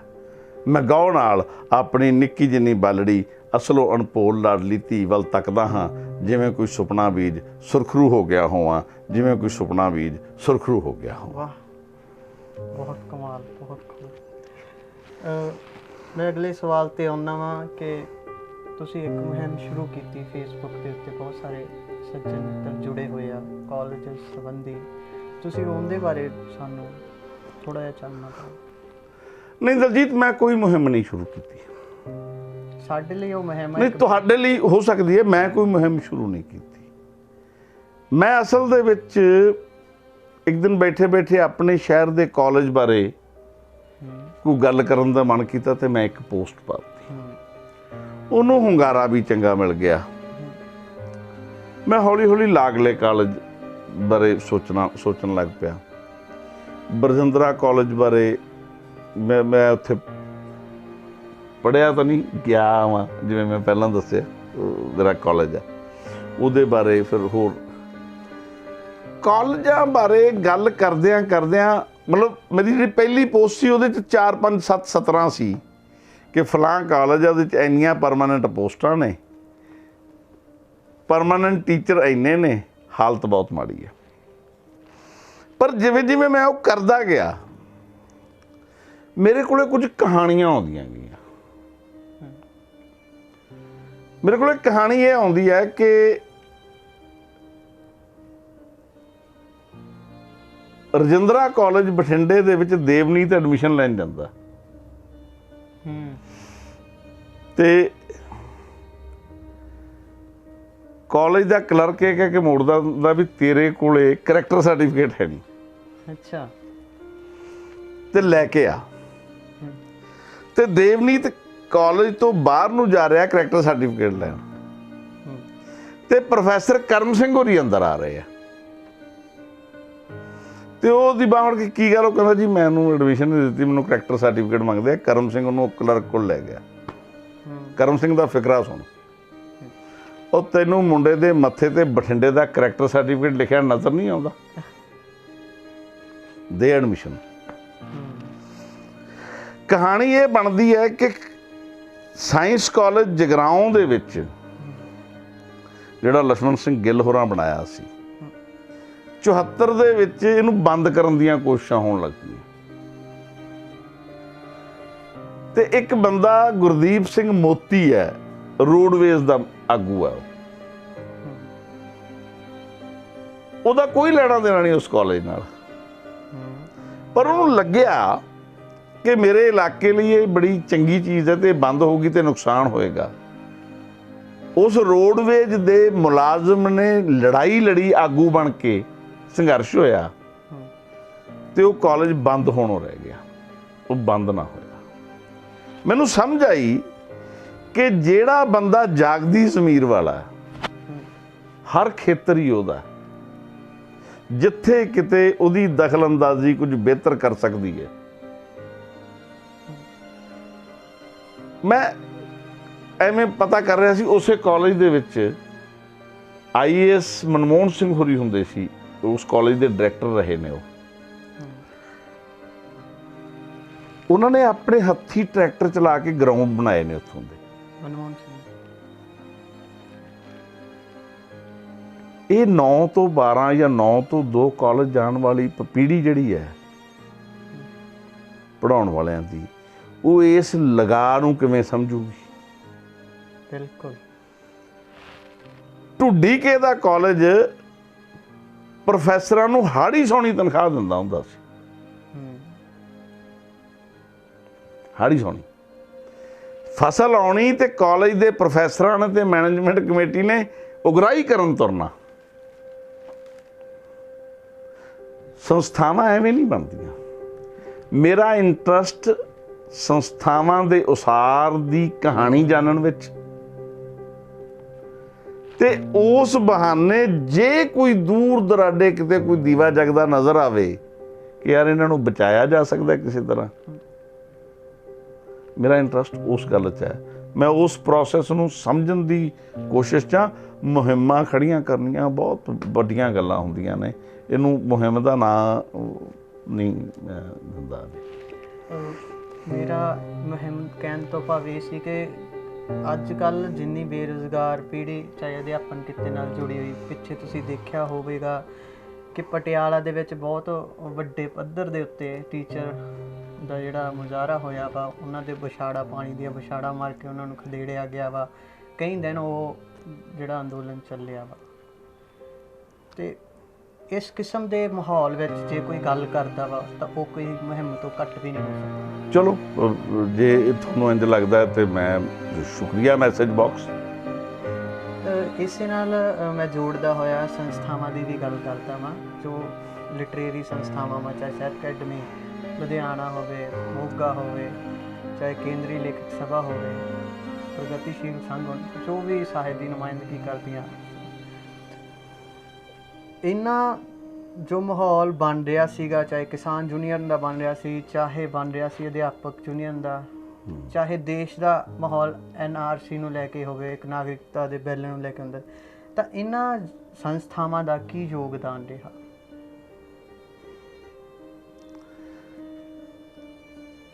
ਮੈਨੂੰ ਨਾ ਭਗਤ ਸਿੰਘ ਦੀ ਗੱਲ ਚੇਤੇ ਆਉਂਦੀ ਹੈ ਕਿ ਉਹਨੇ ਇੱਕ ਥਾਂ ਤੇ ਕਿਹਾ ਸੀ ਕਿ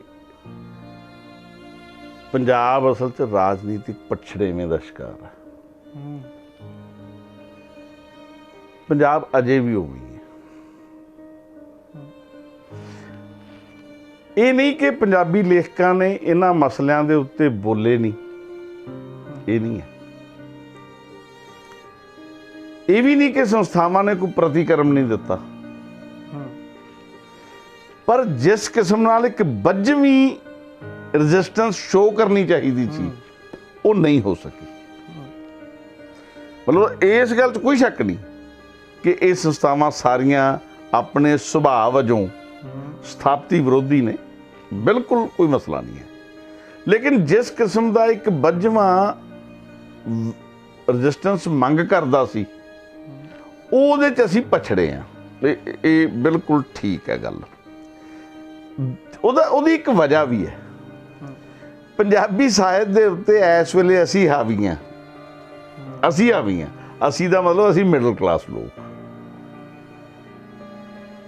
ਮਿਡਲ ਕਲਾਸ ਬੰਦੇ ਦੇ ਕੁਝ ਸੰਕਟ ਹੁੰਦੇ ਨੇ।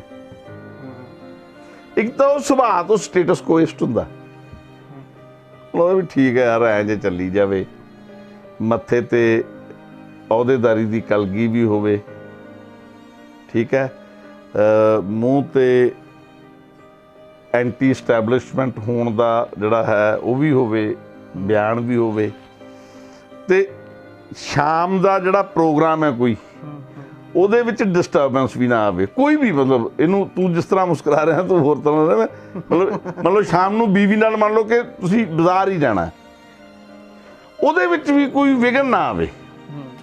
ਬੀਵੀ ਨਾਲ ਬਹੁਤ ਘੱਟ ਜਾਇਆ ਜਾਂਦਾ। ਨਹੀਂ, ਇਹ ਨਹੀਂ ਗੱਲ ਹੈਗੀ। ਇਹ ਮਤਲਬ ਤੂੰ ਅਸਲ 'ਚ ਤੂੰ ਵਿਆਹਿਆ ਨਹੀਂ ਹੋਇਆ, ਇਸ ਕਰਕੇ ਤੈਨੂੰ ਸੰਕਟਾਂ ਦਾ ਨਹੀਂ ਪਤਾ, ਠੀਕ ਹੈ। ਮਤਲਬ ਇਹਨੂੰ ਵੀ ਛੱਡ ਦਿਓ। ਤੁਸੀਂ ਸ਼ਾਮ ਨੂੰ ਦੋਸਤਾਂ ਨਾਲ ਬਹਿ ਕੇ ਦਾਰੂ ਪੀਣੀ ਹੈ, ਚੱਲ ਮੈਂ ਤੇਰੇ ਵਾਲੇ ਪਾਸੇ ਆ ਜਾਂਦਾ, ਉਹ ਵੀ ਡਿਸਟਰਬ ਨਾ ਹੋਵੇ। ਸੁਭਾਅ ਤੋਂ ਸਟੇਟਸ ਕੋਇਸਟ ਹੈ।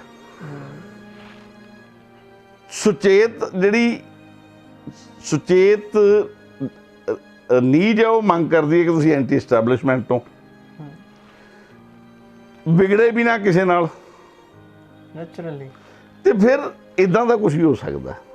ਪਰ ਇਹਦੇ ਬਾਵਜੂਦ ਇੱਕ ਸਵਾਲ ਮੈਂ ਕਰਦਾ, ਕੇਂਦਰੀ ਪੰਜਾਬੀ ਲੇਖਕ ਸਭਾਵਾਂ ਤੋਂ ਬਿਨਾਂ ਪੰਜਾਬੀ ਦੀ ਲੜਾਈ ਹੋਰ ਲੜੀ ਕਿੰਨੇ? ਮੈਂ ਇਹ ਮੇਰਾ ਕੁਐਸਚਨ ਇਹ ਵੀ ਸੀ ਕਿ ਉਹਨਾਂ ਨੇ ਲਾਇਬ੍ਰੇਰੀ ਐਕਟ ਵੀ ਕੀਤਾ, ਪਾਸ ਕਰਾਇਆ ਸੀ, ਜੋ ਬੇਸ਼ੱਕ ਉਹ ਬੰਦ ਹੋ ਗਿਆ, ਪਰ ਸਮੇਂ-ਸਮੇਂ ਤੇ ਹੁਣ ਜਿਵੇਂ ਪਹਿਲਾਂ ਆਹ ਪੰਜਾਬੀ ਭਾਸ਼ਾ ਦਾ ਮੁੱਦਾ ਛਿੜਿਆ ਸੀ, ਤਾਂ ਮਹਿਜ਼ ਇੱਕ ਬਿਆਨ ਤੱਕ ਸੀਮਤ ਰਹਿ ਜਾਣਾ। ਤੁਸੀਂ ਬਿਲਕੁਲ ਠੀਕ ਕਹਿ ਰਹੇ ਹੋ ਬਾਬਾ ਜੀ, ਮੈਂ ਇਸ ਗੱਲ ਤੋਂ ਇਨਕਾਰ ਨਹੀਂ ਕਰ ਰਿਹਾ। ਸਾਡੀ ਸਮੱਸਿਆ ਫਿਰ ਉਹੀ ਹੈ ਕਿ ਅਸੀਂ ਮਿਡਲ ਕਲਾਸ ਦੇ ਹਾਂ, ਬਹੁਤੇ ਲੋਕ ਨੌਕਰੀ ਪੇਸ਼ਾ ਨੇ, ਉਹ ਲੰਬੀ ਲੜਾਈ ਤਾਂ ਸੋਚ ਵੀ ਨਹੀਂ ਸਕਦੇ। ਚਲੋ ਇੱਕ ਕੁਐਸਚਨ ਇਹਦੇ ਨਾਲ ਹੀ ਜੋੜ ਇੱਕ ਮਿੰਟ ਮੈਨੂੰ ਆਪਣੀ ਗੱਲ ਪੂਰੀ ਕਰ ਲੈਂਦੇ। ਪਰ ਮੈਂ ਇਹਦੇ ਬਾਵਜੂਦ ਕਹਿ ਰਿਹਾ ਕਿ 1956 ਤੋਂ ਬਣੀ ਕੇਂਦਰੀ ਪੰਜਾਬੀ ਲੇਖਕ ਸਭਾ ਤੋਂ ਬਿਨਾਂ ਕੀ ਪੰਜਾਬੀ ਦੀ ਲੜਾਈ ਕਿਸੇ ਹੋਰ ਨੇ ਬਿਆਨਾਂ ਦੇ ਪੱਧਰ ਤੇ ਵੀ ਲੜੀ ਹੈ? ਮੈਂ ਮੌਜੂਦਾ ਦੀ ਗੱਲ ਕਰ ਰਿਹਾ। ਮੈਂ ਮੌਜੂਦਾ ਜੋ ਵੀ ਹੈ ਉਹ ਇਤਿਹਾਸ ਤੋਂ ਟੁੱਟ ਕੇ ਕਦੇ ਨਹੀਂ ਹੋ ਸਕਦਾ। ਫਿਰ ਉਹ ਇਤਿਹਾਸ ਦੀ ਵਿਰਾਸਤ ਨੂੰ ਅੱਗੇ ਵੀ ਤਾਂ ਲੈ ਮੈਂ ਕਹਿੰਦਾ ਨਹੀਂ ਜਾ ਰਹੀ। ਜਦੋਂ ਸਾਰਾ ਕੁਝ ਗਰਕ ਹੋ ਰਿਹਾ, ਮੈਨੂੰ ਦੱਸੋ ਕਿ ਬਾਜ਼ਾਰ ਵਿੱਚ ਤੁਹਾਡੀ ਵਿਰਾਸਤ ਅੱਗੇ ਜਾ ਰਹੀ ਹੈ? ਮੈਨੂੰ ਦੱਸੋ ਕਿ ਕੀ ਐਜੂਕੇਸ਼ਨ 'ਚ ਤੁਹਾਡੀ ਵਿਰਾਸਤ ਅੱਗੇ ਜਾ ਰਹੀ ਹੈ? ਨਹੀਂ ਜਾਣ ਦਿੱਤੀ। ਮੈਨੂੰ ਦੱਸੋ ਕਿ ਕੀ ਮੈਡੀਕਲ ਫੈਸਿਲਿਟੀ 'ਚ ਤੁਹਾਡੀ ਵਿਰਾਸਤ ਅੱਗੇ ਜਾ ਰਹੀ ਹੈ? ਕੀ ਤੁਹਾਡੀ ਟਰਾਂਸਪੋਰਟੇਸ਼ਨ 'ਚ ਤੁਹਾਡੀ ਵਿਰਾਸਤ ਅੱਗੇ ਜਾ ਰਹੀ ਹੈ? ਕੀ ਤੁਹਾਡੀ ਰਾਜਨੀਤੀ 'ਚ ਤੁਹਾਡੀ ਵਿਰਾਸਤ ਅੱਗੇ ਜਾ ਰਹੀ ਹੈ? ਬੰਦਾ ਬੁਨਿਆਦੀ ਤੌਰ ਤੇ ਲੇਖਕ ਵੀ ਤਾਂ ਇਸੇ ਸਮਾਜ ਦਾ ਹਿੱਸਾ ਹੈ ਨਾ।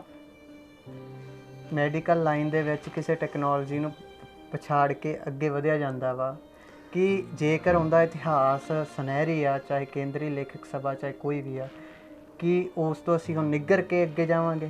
ਨਹੀਂ, ਸਾਨੂੰ ਉਸ ਨਿਗਾਰ ਤੋਂ ਜਿਹੜਾ ਉਹ ਮੁੜ ਖਿੜਨਾ ਪਵੇਗਾ। ਬਿਲਕੁਲ, ਇਹ 'ਚ ਕੋਈ ਸ਼ੱਕ ਨਹੀਂ ਹੈ।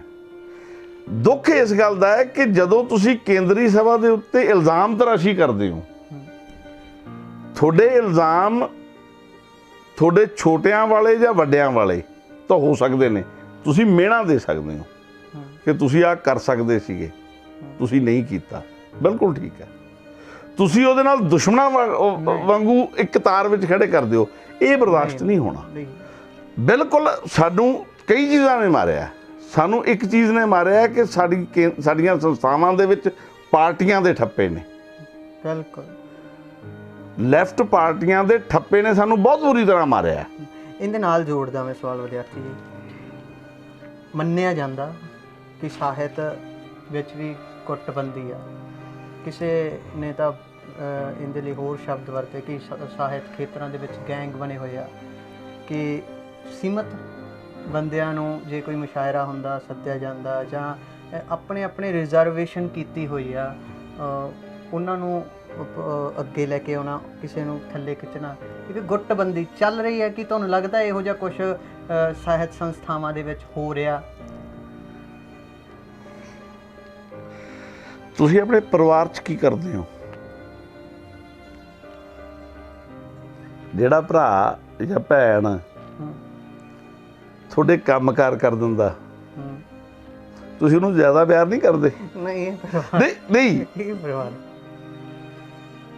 ਭੱਜਣਾ ਜੋ ਫੈਕਟ ਹੈਗਾ, ਗੁੱਟਬੰਦੀ ਵੀ ਹੈਗੀ।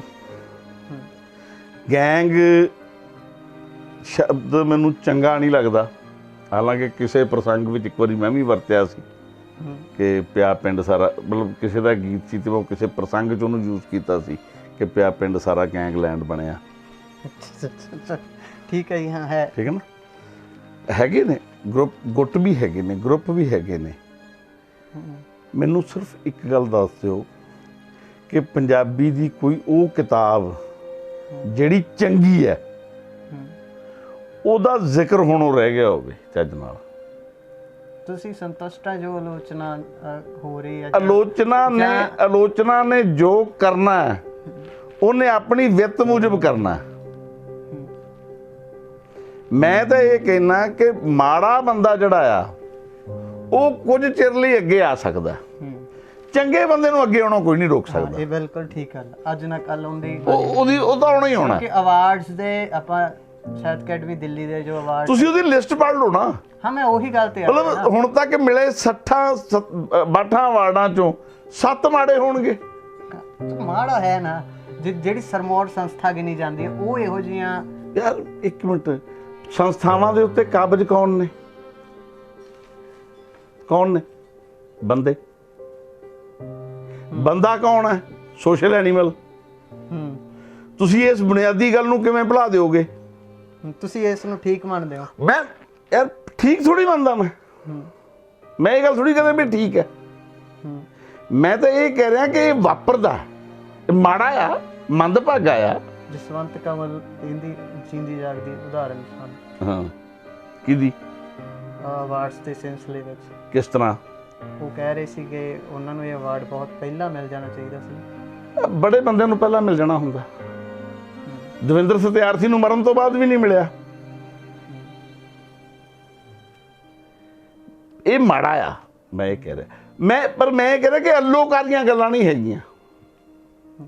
ਇਹ ਕੋਈ ਐਸੀਆਂ ਗੱਲਾਂ ਨਹੀਂ ਜਿਨ੍ਹਾਂ ਤੇ ਬਹੁਤ ਹੈਰਾਨੀ ਪ੍ਰਗਟ ਕੀਤੀ ਜਾਵੇ। ਸਾਹਿਤਕਾਰ ਨੂੰ ਬਹੁਤ ਇੱਕ ਵਿਸ਼ੇਸ਼ਣ ਦੇ ਤੌਰ ਤੇ ਸਮਝਿਆ ਜਾਂਦਾ ਸੋਸਾਇਟੀ ਦੇ ਵਿੱਚ। ਤੁਸੀਂ ਝੂਠ ਮਾਰ ਰਹੇ ਹੋ। ਤੁਹਾਡੀ ਸੁਸਾਇਟੀ ਸਾਹਿਤਕਾਰ ਨੂੰ ਕੁਝ ਨਹੀਂ ਸਮਝਦੀ। ਕੀ ਸਮਝ? ਤੁਹਾਡੀ ਸੁਸਾਇਟੀ ਸਾਹਿਤਕਾਰ ਨੂੰ ਵਿਗੜੇ ਹੋਏ ਬੰਦੇ ਸਮਝਦੀ ਹੈ। ਠੀਕ ਹੈ, ਠੀਕ ਹੈ। ਜੇ ਤੁਹਾਡੀ ਸੁਸਾਇਟੀ ਸਾਹਿਤਕਾਰ ਨੂੰ ਕੁਝ ਸਮਝਦੀ ਹੁੰਦੀ, ਮੈਨੂੰ ਦੱਸਿਓ ਜਰਾ, ਕਿੰਨੇ ਕੁ ਤੁਹਾਡੇ ਟੂਰਨਾਮੈਂਟਾਂ ਦੇ ਉਦਘਾਟਨ ਤੁਹਾਡੇ ਲੇਖਕ ਕਰਦੇ ਨੇ? ਕਿੰਨੇ ਕੁ ਤੁਹਾਡੇ ਈਵਨ ਬੁੱਕ ਫੈਸਟੀਵਲਾਂ ਦੇ ਉਦਘਾਟਨ ਲੇਖਕ ਕਰਦੇ ਨੇ? ਕਿੰਨੇ ਕੁ ਤੁਹਾਡੇ ਫੰਕਸ਼ਨਾਂ ਦੇ ਚੀਫ ਗੈਸਟ ਲੇਖਕ ਹੁੰਦੇ ਨੇ? ਸੁਸਾਇਟੀ ਨੇ, ਲੇਖਕ ਨੇ ਸੁਸਾਇਟੀ ਦਾ ਪੱਲਾ ਛੱਡਤਾ, ਸੁਸਾਇਟੀ ਨੇ ਲੇਖਕ ਦਾ ਪੱਲਾ ਛੱਡਤਾ। ਸਾਹਿਤਕਾਰ ਦਾ ਫਿਰ ਤੁਸੀਂ ਕੀ? ਮੈਂ ਸਾਹਿਤਕਾਰ ਨੂੰ ਇਸ ਤੋਂ ਬਚਣਾ ਚਾਹੀਦਾ। ਤੁਸੀਂ ਨਾ ਉਹ ਸਵਾਲ ਕਰ ਰਹੇ ਹੋ ਜਿਹੜੇ ਸਵਾਲ ਅਸਲ ਦੇ ਵਿੱਚ ਹੱਲ ਹੋ ਚੁੱਕੇ ਨੇ। ਕੌਣ ਕਹੂਗਾ ਵੀ ਯਾਰ ਬੰਦਾ ਗਰੁੱਪਬਾਜ਼ ਹੋਣਾ ਚਾਹੀਦਾ? ਪਰ ਉਹ ਸਾਰੇ ਪ੍ਰੋਬਲਮਸ ਚੱਲ ਰਹੀਆਂ, ਸਵਾਲ ਉੱਥੇ ਹੀ ਖੜੇ ਨੇ। ਇੱਕ ਮਿੰਟ, ਮੈਂ ਕਹਿ ਰਿਹਾ ਕਿ ਕੌਣ ਕਹਿੰਦਾ ਕਿ ਜੀ ਗਰੁੱਪਬਾਜ਼ੀ ਹੋਣੀ ਚਾਹੀਦੀ ਹੈ? ਕੌਣ ਕਹਿੰਦਾ ਕਿ ਜਿਹੜਾ ਹੈ ਭਾਸ਼ਾ ਦਾ ਵਿਕਾਸ ਨਹੀਂ ਹੋਣਾ ਚਾਹੀਦਾ? ਇਹ ਸਾਰੀਆਂ ਗੱਲਾਂ ਹੈਗੀਆਂ ਨੇ। ਲੇਖਕ ਇਹਦੇ ਵਿੱਚ ਨਾਕਾਮ ਹੋਇਆ। ਠੀਕ ਹੈ, ਲੇਖਕ ਨੇ ਕਾਮਯਾਬ ਕਾਹਦੇ ਨਾਲ ਹੋਣਾ ਹੁੰਦਾ? ਇਕੱਲੀ ਲਿਖਤ ਨਾਲ? ਐਕਟਿਵ ਵੀ ਹੋਵੇ ਸੋਸਾਇਟੀ ਨਹੀਂ, ਉਹਦੇ ਨਾਲ ਨਾਲ ਇੱਕ ਮੂਵਮੈਂਟ ਵੀ ਹੁੰਦੀ ਹੈ ਸੋਸਾਇਟੀ ਦੇ ਵਿੱਚ। ਅੱਜ ਤੁਹਾਡੇ ਲੋਕ ਲੇਖਕਾਂ ਦੇ ਨਾਂ ਨਹੀਂ ਜਾਣਦੇ, ਪਰ ਪੰਜਾਬ ਦੀ ਨੈਕਸਲਾਈਟ ਮੂਵਮੈਂਟ ਇਕੱਲੇ ਲੇਖਕਾਂ ਦੇ ਸਿਰ ਤੇ ਖੜੀ ਹੈ। ਤੁਸੀਂ ਉਹਦੇ ਇੱਕ ਵੀ ਐਕਟਿਵਿਸਟ ਦਾ ਨਾਂ ਦੱਸੋ। ਉਹ ਸਾਰੇ ਲੇਖਕ ਨੇ, ਪਾਸ਼ ਹੋਵੇ, ਦਰਸ਼ਨ ਖਟਕੜ ਹੋਵੇ, ਲੋਕਨਾਥ ਹੋਵੇ, ਲਾਲ ਸਿੰਘ ਦਿਲ ਹੋਵੇ, ਕੋਈ ਹੋਵੇ, ਬਿਲਕੁਲ ਸਾਰੀ ਦੀ ਸਾਰੀ ਨੈਕਸਲਾਈਟ ਮੂਵਮੈਂਟ ਆਪਣੇ ਲੇਖਕਾਂ ਦੇ ਨਾਂ ਨਾਲ ਜਾਣੀ ਜਾਂਦੀ ਹੈ। ਬਿਲਕੁਲ ਜਾਣੀ ਜਾਂਦੀ। ਇਸ ਵੇਲੇ ਮੂਵਮੈਂਟ ਕੋਈ ਨਹੀਂ। ਮੂਵਮੈਂਟ ਨਾ, ਉਧਰੋਂ ਬਾਜ਼ਾਰ ਦਾ ਹਮਲਾ। ਤੁਸੀਂ ਸਾਹਿਤਕਾਰ ਕਿੱਥੇ ਖੜਾ ਵਾ? ਮੈਂ ਦੱਸਦਾ ਕਿੱਥੇ ਖੜਾ ਵਾ। ਤੁਸੀਂ, ਆਪਾਂ ਬਹੁਤ ਲੰਬਾ ਪਿੱਛੇ ਨਹੀਂ ਜਾਂਦੇ, 47 ਤੋਂ ਸ਼ੁਰੂ ਕਰਦੇ ਹਾਂ। ਠੀਕ ਹੈ। 1947 ਤੋਂ ਲੈ ਕੇ 2020 ਇਹ ਬਣਦੇ ਨੇ 73 ਵਰੇ। ਬਿਲਕੁਲ। ਇਹਨਾਂ 73 ਵਰਿਆਂ 'ਚ ਪੰਜਾਬ 'ਚ ਕੀ ਵਾਪਰਦਾ? ਦੇਸ਼ ਦੀ ਵੰਡ ਹੁੰਦੀ ਹੈ। ਵੰਡ ਤੋਂ ਬਾਅਦ ਜਿੱਡੀ ਵੱਡੀ ਇਹ ਵੰਡ ਸੀਗੀ, 15-20 ਸਾਲ ਪੰਜਾਬ ਦੇ ਲੋਕਾਂ ਨੂੰ ਪੈਰਾਂ ਸਿਰ ਹੋਣ ਲਈ ਲੱਗ ਗਏ। ਬਿਲਕੁਲ ਬਿਲਕੁਲ। ਤੇ ਅਜੇ ਉਹ ਪੈਰਾਂ ਸਿਰ ਹੋਏ ਨਹੀਂ ਸੀ। 71 ਦੀ ਜੰਗ, ਆਪਣਾ 61 ਦੀ ਜੰਗ, 62 ਦੀ ਜੰਗ ਲੱਗ ਗਈ। 62 ਦੀ ਜੰਗ ਦਾ ਅਜੇ ਪ੍ਰਭਾਵ ਖਤਮ ਨਹੀਂ ਸੀ ਹੋਇਆ। 65 ਦੀ ਜੰਗ ਲੱਗੀ। ਬਿਲਕੁਲ। 65 ਦੀ ਜੰਗ ਤੋਂ ਤੁਰੰਤ ਬਾਅਦ ਨਕਸਲਵਾਦੀ ਮੂਵਮੈਂਟ ਸ਼ੁਰੂ ਹੋ ਗਈ। ਪੰਜਾਬੀ ਸੂਬੇ ਦਾ ਮੋਰਚਾ, ਨਕਸਲਵਾਦੀ ਮੂਵਮੈਂਟ। ਨਕਸਲਵਾਦੀ ਮੂਵਮੈਂਟ ਜਦੋਂ ਪੰਜਾਬ ਦੇ ਵਿੱਚੋਂ ਖਾਤਮੇ ਤੇ ਸੀ 73-74 ਦੇ ਵਿੱਚ, ਐਮਰਜੈਂਸੀ 75 'ਚ ਆ ਗਈ, 78 'ਚ ਅੱਤਵਾਦ ਆ ਗਿਆ, 92 'ਚ ਅੱਤਵਾਦ ਖਤਮ ਹੁੰਦਾ। ਵਿਸ਼ਵੀਕਰਨ ਤੇ ਬਾਜ਼ਾਰੀਕਰਨ ਦੀਆਂ ਨੀਤੀਆਂ ਨੇ ਹਮਲਾ ਕਰਤਾ। ਪੰਜਾਬੀ ਬੰਦੇ ਦੇ ਪੈਰ ਹੀ ਕਿੱਥੇ ਜ਼ਮੀਨ ਨਾਲ ਲੱਗੇ ਪਿਛਲੇ 73 ਸਾਲਾਂ 'ਚ। ਪੰਜਾਬੀ ਲੇਖਕ ਵੀ ਜਿੰਨੀ ਤੇਜ਼ੀ ਨਾਲ ਇਹ ਸਮਾਜ ਬਦਲਿਆ, ਉਹਨੂੰ ਨਹੀਂ ਉਨੀ ਤੇਜ਼ੀ ਨਾਲ ਉਹਨੂੰ ਰਿਸਪੌਂਡ ਕਰ ਸਕਿਆ। ਇਹਦੇ 'ਚ ਕੀ ਰੌਲਾ? ਕਾਰਨ ਨਹੀਂ, ਘਟਨਾਵਾਂ ਦੀ ਤੇਜ਼ੀ ਇੰਨੀ ਹੈ। ਔਰ ਬਾਜ਼ਾਰ ਆਉਣ ਤੋਂ ਬਾਅਦ ਤਾਂ ਸਾਡੇ ਪੈਰ ਹੀ ਨਹੀਂ ਜ਼ਮੀਨ ਨਾਲ ਲੱਗ ਰਹੇ। ਉਦੋਂ ਬਾਅਦ ਇੱਕ ਸੰਕਟ ਹੋਰ ਹੋਇਆ ਕਿ ਅਸੀਂ ਵਿਹਾਰ ਦੇ ਤੌਰ ਤੇ ਉੱਤਰ ਆਧੁਨਿਕਤਾਵਾਦੀ ਹਾਂ, ਪਰ ਆਈਡੀਓਲੋਜੀਕਲੀ ਅਸੀਂ ਮਾਰਕਸਵਾਦ ਤੇ ਖੜੇ ਹਾਂ। ਬਿਲਕੁਲ ਬਿਲਕੁਲ। ਇਸ ਕਿਸਮ ਦੇ ਗੰਭੀਰ ਸੰਕਟ ਨੇ। ਪੰਜਾਬੀ ਬੰਦੇ ਨੂੰ ਵੀ, ਪੰਜਾਬੀ ਚਿੰਤਕ ਨੂੰ ਵੀ ਹੌਲੀ ਹੌਲੀ ਸਹਿਜ ਹੋ ਕੇ ਆਪਣੇ ਪੈਰ ਜ਼ਮੀਨ ਨਾਲ ਲਾ ਕੇ ਆਪਣੇ ਬੀਤੇ ਦਾ ਜਿਹੜਾ ਹੈ ਐਨਾਲਿਸਿਸ ਕਰਨਾ ਪਏਗਾ। ਔਰ ਜਦੋਂ ਉਹਦੇ ਪੈਰ ਜ਼ਮੀਨ ਨਾਲ ਲੱਗ ਜਾਣਗੇ ਤਾਂ ਫਿਰ ਅੱਗੋਂ ਕੁਝ ਸ਼ੁਭ ਹੋਣ ਦੀਆਂ ਸੰਭਾਵਨਾਵਾਂ ਬਣਨਗੀਆਂ। ਇਹ ਮੈਂ ਕਹਿਣਾ। ਤੁਸੀਂ ਹੁਣੇ ਕਿਹਾ ਕਿ ਸਾਹਿਤਕਾਰ ਨੂੰ ਸਮਾਜ ਦੇ ਵਿੱਚ ਵਿਗੜੇ ਹੋਏ ਲੋਕਾਂ ਦੇ ਤੌਰ ਤੇ ਗਿਣਿਆ ਜਾਂਦਾ ਵਾ। ਹਾਂ, ਇਹਨਾਂ ਵਿਗੜੇ ਹੋਏ ਸਾਹਿਤਕਾਰਾਂ ਦੀਆਂ ਬਹੁਤ ਸਾਰੀਆਂ ਪੁਸਤਕਾਂ ਆਉਂਦੀਆਂ। ਮੈਂ ਡਾਟਾ ਕੱਢਿਆ ਤਾਂ ਉਹਨਾਂ ਨੂੰ ਪਤਾ ਲੱਗਿਆ ਕਿ 3000 ਪਲੱਸ ਪੁਸਤਕ ਹਰ ਸਾਲ ਛਪ ਰਹੀ ਆ। ਬਿਲਕੁਲ। ਪਰ ਉਹ ਪੁਸਤਕ ਆਮ ਲੋਕਾਂ ਤੱਕ ਜਿਨ੍ਹਾਂ ਲਈ ਲਿਖਿਆ ਜਾਂਦਾ ਉਹਨਾਂ ਤੱਕ ਪਹੁੰਚ ਨਹੀਂ ਰਹੀ।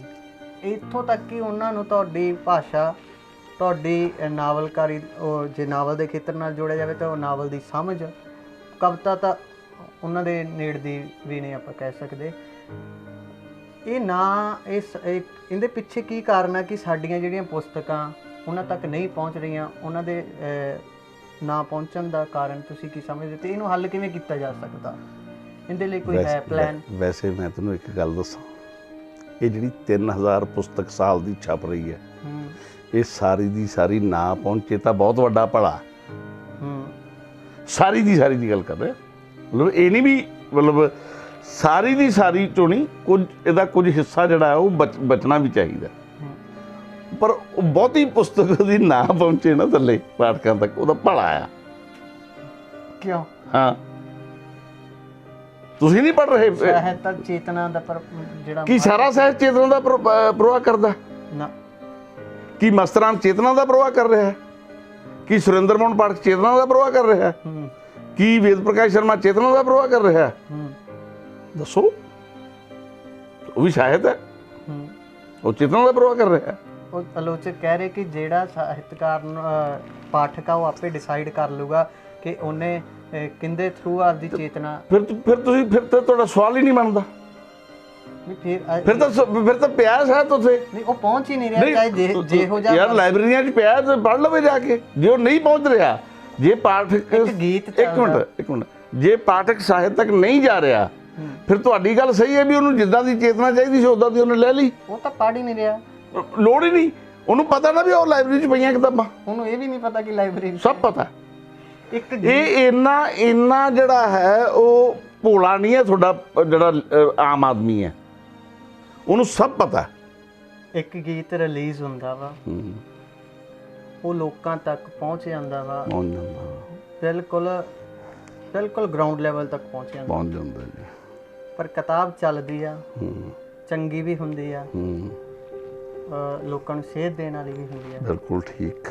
ਉਹ ਗਰਾਊਂਡ ਤੱਕ ਹੀ ਨਹੀਂ ਜਾਂਦੇ। ਬਿਲਕੁਲ ਉਹਨਾਂ ਨੂੰ ਪਤਾ ਹੀ ਨਹੀਂ ਕਿ ਜਿਨ੍ਹਾਂ ਲਈ ਕੁਝ ਲਿਖਿਆ ਜਾ ਰਿਹਾ ਆ ਕਿ ਸਾਡੇ ਲਈ ਵੀ, ਸਾਡੇ ਹਿੱਤ ਵਿੱਚ ਵੀ ਕੋਈ ਖੜਿਆ ਵਾ। ਬਿਲਕੁਲ ਠੀਕ। ਕਾਰਨ ਮੈਂ ਦੱਸਦਾ, ਮੈਂ ਇਹਦੇ ਉਲਟ ਇੱਕ ਗੱਲ ਹੋਰ ਕਰਦਾ।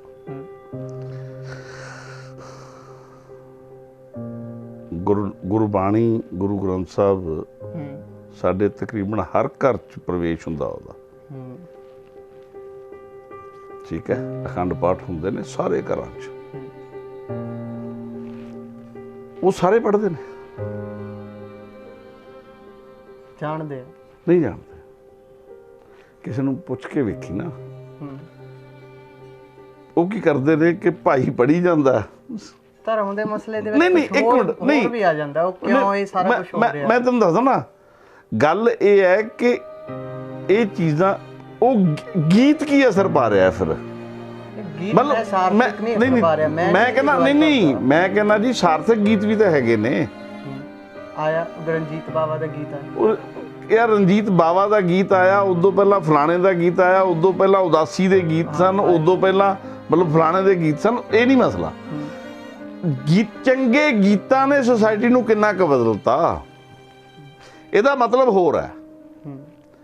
ਤੱਟ ਫੱਟ ਕੋਈ ਚੀਜ਼ ਕਿਸੇ ਚੀਜ਼ ਨੂੰ ਨਹੀਂ ਬਦਲ ਸਕਦੀ। ਤਬਦੀਲੀ ਇੱਕ ਸਲੋ ਪ੍ਰੋਸੈਸ ਹੈ। ਕਿਤਾਬ ਨੇ ਤੁਹਾਡੇ ਕਿਤਾਬ ਰੱਖ ਕੇ ਕਿਸੇ ਨੇ ਤਬਦੀਲ ਨਹੀਂ ਹੋਣਾ। ਉਸ ਇੱਥੇ ਲੋਕ ਕਿਤਾਬ ਪੜ੍ਹ ਕੇ ਤਬਦੀਲ ਨਹੀਂ ਹੋ ਰਹੇ। ਮਤਲਬ ਤੂੰ ਹੁਣ ਜਿਹੜੇ ਸਵਾਲ ਕਰ ਰਿਹਾ ਹੈ, ਤੇਰਾ ਮਤਲਬ ਕਹਿਣ ਦਾ ਇਹ ਹੈ ਕਿ ਲੇਖਕ ਵੀ ਤਬਦੀਲ ਨਹੀਂ ਹੋ ਰਿਹਾ। ਤੇਰਾ ਅਸਲ ਮਤਲਬ ਇਹੀ ਹੈ ਨਾ। ਤੂੰ ਕਹਿੰਦਾ ਜੀ ਕਿ ਕੇਂਦਰੀ ਪੰਜਾਬੀ ਲੇਖਕ ਸਭਾ ਕੁਝ ਕਰ ਨਹੀਂ ਰਹੀ, ਤੇ ਕੇਂਦਰੀ ਪੰਜਾਬੀ ਲੇਖਕ ਸਭਾ ਦੀ ਤਾਂ ਮੈਂਬਰਸ਼ਿਪ ਜਿਹੜੀ ਲੇਖਕਾਂ ਦੀ ਹੈ, ਇਹਦਾ ਮਤਲਬ ਇਹੀ ਹੋਇਆ ਨਾ।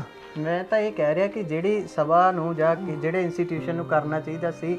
ਯਾਰ ਇੱਕ ਮਿੰਟ, ਮੈਂ ਇਹ ਤਾਂ ਤੇਰਾ ਇੱਕ ਸਵਾਲ ਹੋ ਗਿਆ ਨਾ। ਇਹਦੇ ਮਗਰ ਇੱਕ ਗੱਲ ਇਹ ਵੀ ਤਾਂ ਪਈ ਵੀ ਲੇਖਕ ਸਭਾ ਦੇ ਮੈਂਬਰ ਸਾਰੇ ਲੇਖਕ ਨੇ, ਠੀਕ ਹੈ, ਤੇ ਉਹ ਵੀ ਉਹਨਾਂ ਮਿਆਰਾਂ ਤੇ ਖਰੇ ਨਹੀਂ ਉਤਰ ਰਹੇ। ਇਹੀ ਕਹਿ ਰਿਹਾ ਨਾ, ਇਹੀ ਕਹਿ ਰਹੇ ਹੋ ਨਾ। ਮੈਂ ਇਹੀ ਕਹਿ ਰਿਹਾ ਕਿ ਕਿਤਾਬ ਪੜ੍ਹ ਕੇ ਵੀ ਕੋਈ ਤਬਦੀਲ ਹੋ ਜਾਵੇ, ਇਹ ਵੀ ਕੋਈ ਪੱਕੀ ਸ਼ਰਤ ਨਹੀਂ ਹੁੰਦੀ। ਬਿਲਕੁਲ ਬਿਲਕੁਲ ਜੀ। ਆਜ਼ਾਦੀ ਤੋਂ ਬਾਅਦ, ਆਜ਼ਾਦੀ ਤੋਂ ਪਹਿਲਾਂ ਵਿਦਿਆ ਘੱਟ ਸੀ। ਵਿਦਿਆ ਦਾ ਫੈਲਾਅ ਇਸ ਕਰਕੇ ਕੀਤਾ ਗਿਆ ਸੀ ਕਿ ਮਨੁੱਖ ਚੇਤਨ ਹੋਵੇ, ਚੇਤਨ ਹੋ ਕੇ ਚੰਗਾ ਬਣੇ। ਬਿਲਕੁਲ ਠੀਕ, ਇਹੀ ਵਿਦਿਆ ਦਾ ਇਹੀ ਹੈ ਮਕਸਦ ਹੈ ਨਾ। ਹੋਇਆ ਕੀ, ਬੰਦਾ ਪੜ੍ਹ ਲਿਖ ਕੇ ਛਾਤਰ ਬਣ ਗਿਆ।